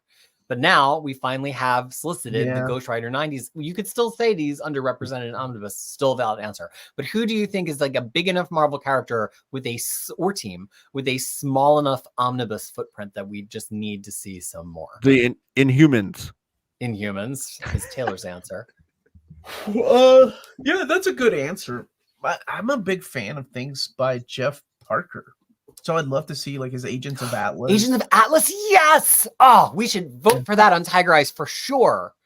It's number one vote. That always makes it on mine. 90% of my Omnis are my first time reads. I love hearing that, Chaz Fidesz. Thank you for the super chat. And thank you to my buddy Silhouetted Animator. Happy to own all 5 Tomb of Dracula trade paperbacks. Volume 6 was canceled, sadly. But I think it will come back as a modern epic or something. Or a epic, classic epic. I don't know if it's so much characters, but I think maybe titles that haven't been collected. Like, 'cause I think a lot of the characters have been represented, but I'm thinking like Marvel 2-in-1 and Marvel Team Up, Marvel Comics Presents, like those have all never been omnibized, really. Besides, like some of them have appeared in other omnibuses, but not as a whole title. So many great answers in the chat. Ant-Man, a lot of people saying Silver Surfer, and some people agree with Taylor with Inhumans. A lot of Silver Surfer and Inhumans votes in the comments. Thank you for reaching out, Eric. I'll get back to you, buddy. Yeah, Silver Surfer is really well represented in epic collections, but not so much omnibuses. This is really interesting. I didn't know. Like, I guess it makes sense, though. 100% of my Omnis are first-time reads. Not even kidding. I had comics as a kid, maybe like 20. Got back during the pandemic, like lots and lots of people get to discover it all. I love hearing that. That's wonderful. That is awesome. All right, I got about 2 more minutes before I crash, guys, and then I gotta take a nap and I gotta go and record another video for DC. Oh my goodness. All You never stop. congested. Oh DC well. solicits or what? Yeah, it's the DC solicits. I will go I live saw the tomorrow. contents for the Hard Traveling Heroes Omnibus. Yeah, Very you know excited. what's weird is like they send me images of like Aquaman, but no content, nothing. So do you have to Which seek is- out the content It's a separately? so now I have to dig. I'm like, oh god, here we go. Hard Traveling Heroes. I'll just say this. I know this is a Marvel video, but that omnibus perfectly. It's Green Lantern, Silver Age 1, Green Lantern, Silver Age 2, and that Hard Traveling Heroes. It's all in order, like 1, 2, and 3. It's kind of interesting that they didn't label that Bronze Age Volume 1. That they did it as. Oh, Hard yeah. Traveling Heroes. But it. I mean, there's I'll no pick it gap up. or anything. So if you're joining now, the link is in the description of the video to go vote. Let it out there. Let it out there. Let others vote. Hopefully everybody will get something. I'll do one more little look. See here, Marvel Dog Savage Omni would be awesome. The fact that thank you so much, Silhouetted Animated. The fact that they took it out of the Marvel, Oh, 2 and 1 Epic Collection. yeah, it made me sad. Oh, we're almost to 500. Come on, 2 more people. Put your votes in. You're showing so much excitement. I love it. $4.99. We're almost there. We're almost there. Oh yeah, I wonder how Wolvie's doing. Wolverine. There he is. Okay, not as many as I thought there would be. We did it. We got to 500.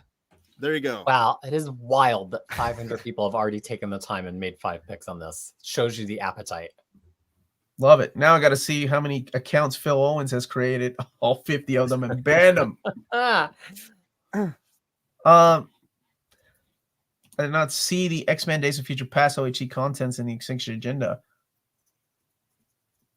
The miniseries is missing.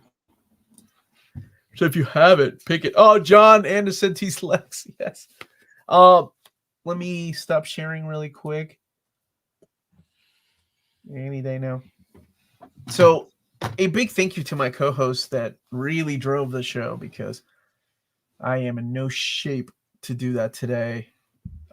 I have a lot of things to say, but I gotta keep my energy at a bare minimum so I can record one more video and then edit. So thank you all so much. Thank you all so much for taking the time to come here and join us and vote. And I hope you were able to learn a couple of things. I think this was a great idea, and we'll probably take this tradition and carry it on next year. It's a good idea. Getting people educated on how many of these books are out of print. Gentlemen, where can people find you? well, I am Crisis with a K, just about everywhere you could find me on the internet. And my home since August 26th, 2000 has been crisis.com, crushing with a C, crisis with a K.com, where I talk about how to read, collect, and love comic books, especially Marvel comic books, and also talk a lot about Drag Race if you're into that as well. But when it comes to video, I love appearing here on Near Mint Condition. I consider you all my very good friends and fellow comic lovers, and I'll be back a few times this month to hang out with Omar on his Thursday streams. Oh yeah, next Thursday we're doing our DC Evergreen list. Oh, I need to be Gotta get 100% the for boxing that. gloves out. Yeah, I'll be appearing on the video as well. So this is my official on-screen Near Mint Condition debut. Thank you for having me. I look forward to hopefully some future appearances. But I am Taylor of Taylor Talks Comics. I do a live show every week going over the comic book news. My next live show will be Tuesday at noon Eastern time. So look forward to that. Subscribe to my channel over at Taylor Talks Comics on YouTube. And I also do all the social media for Omar, so you can talk to me there as well. He's the guy that you talk to when you're messaging me on Twitter, Instagram, Facebook. So thank you, everybody. Thank you again to James for putting the poll together. And as of right now, there's 545 votes. So smash that like button. Check out Walt's Comic Shop. They're based out of Berlin, Germany. They have the cheapest pre-order prices for big books, whether DC or Marvel. And tell them Near Mint Condition sent you their way. At the checkout, you get free shipping for all EU countries with your first order of over 40 euros or more. That's Walt's Comic Shop, your reliable source for Omnis and premium collected editions in Europe. Ting. That's all I got, guys. I'm going to take a nap. Bye, everybody. Get some rest. I plan on it. Once this